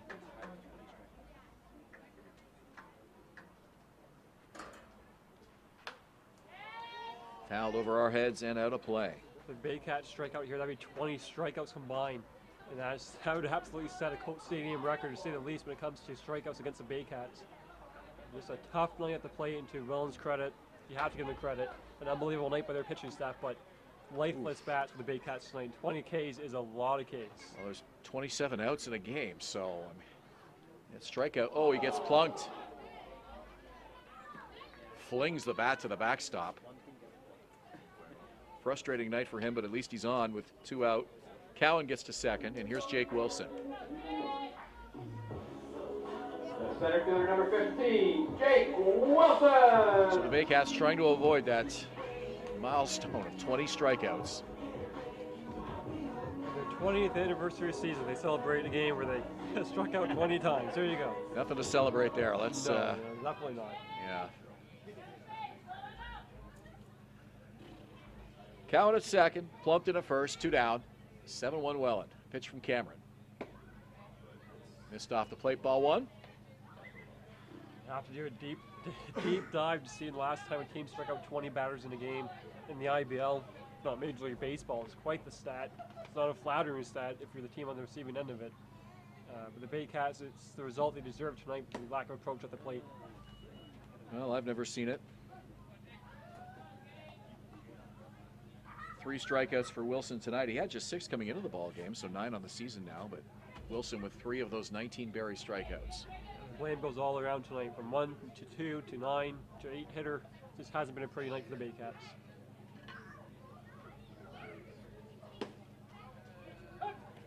You know, they haven't all been against one pitcher either. As dominant as Christian Young is, Michael Benacorso came on, did the exact same thing, got a pair of Barrie strikeouts in the 7th and 1 in the 8th, and now with Christian Young out, he's got 2 strikeouts in the 9th as well. So you can't even attribute it to just one pitcher. No, you have to look in the mirror yourself and say, hey, we're not good enough right now. 1-2 is hit to the shortstop, and it's caught, and that will do it for the Baycats. They fall tonight by a score of 7-1 here at Coates Stadium. And that's a tough one. That's as bad as I've seen it offensively in my time covering the team, and it's been a common theme this week. But at worst, you have to think this was rock bottom. You can't get any worse than here outside what being no hits. So only up from here, I guess, for the Baycats. Well, you take these lessons from tonight's game and from the Hamilton game last night, and you try to incorporate them into whatever you have left to bring to the field to end this weekend in Kitchener tomorrow at 2 p.m. And the Baycats will try to pick up that elusive 5th win of the season. They fall tonight to the Welland Jackfish by a score of 7-1. 7 runs, 14 hits for Welland, 1 run, just 4 hits tonight for the Baycats. For Ryan Eakin, I'm Ben Davey. Good night from Coates Stadium.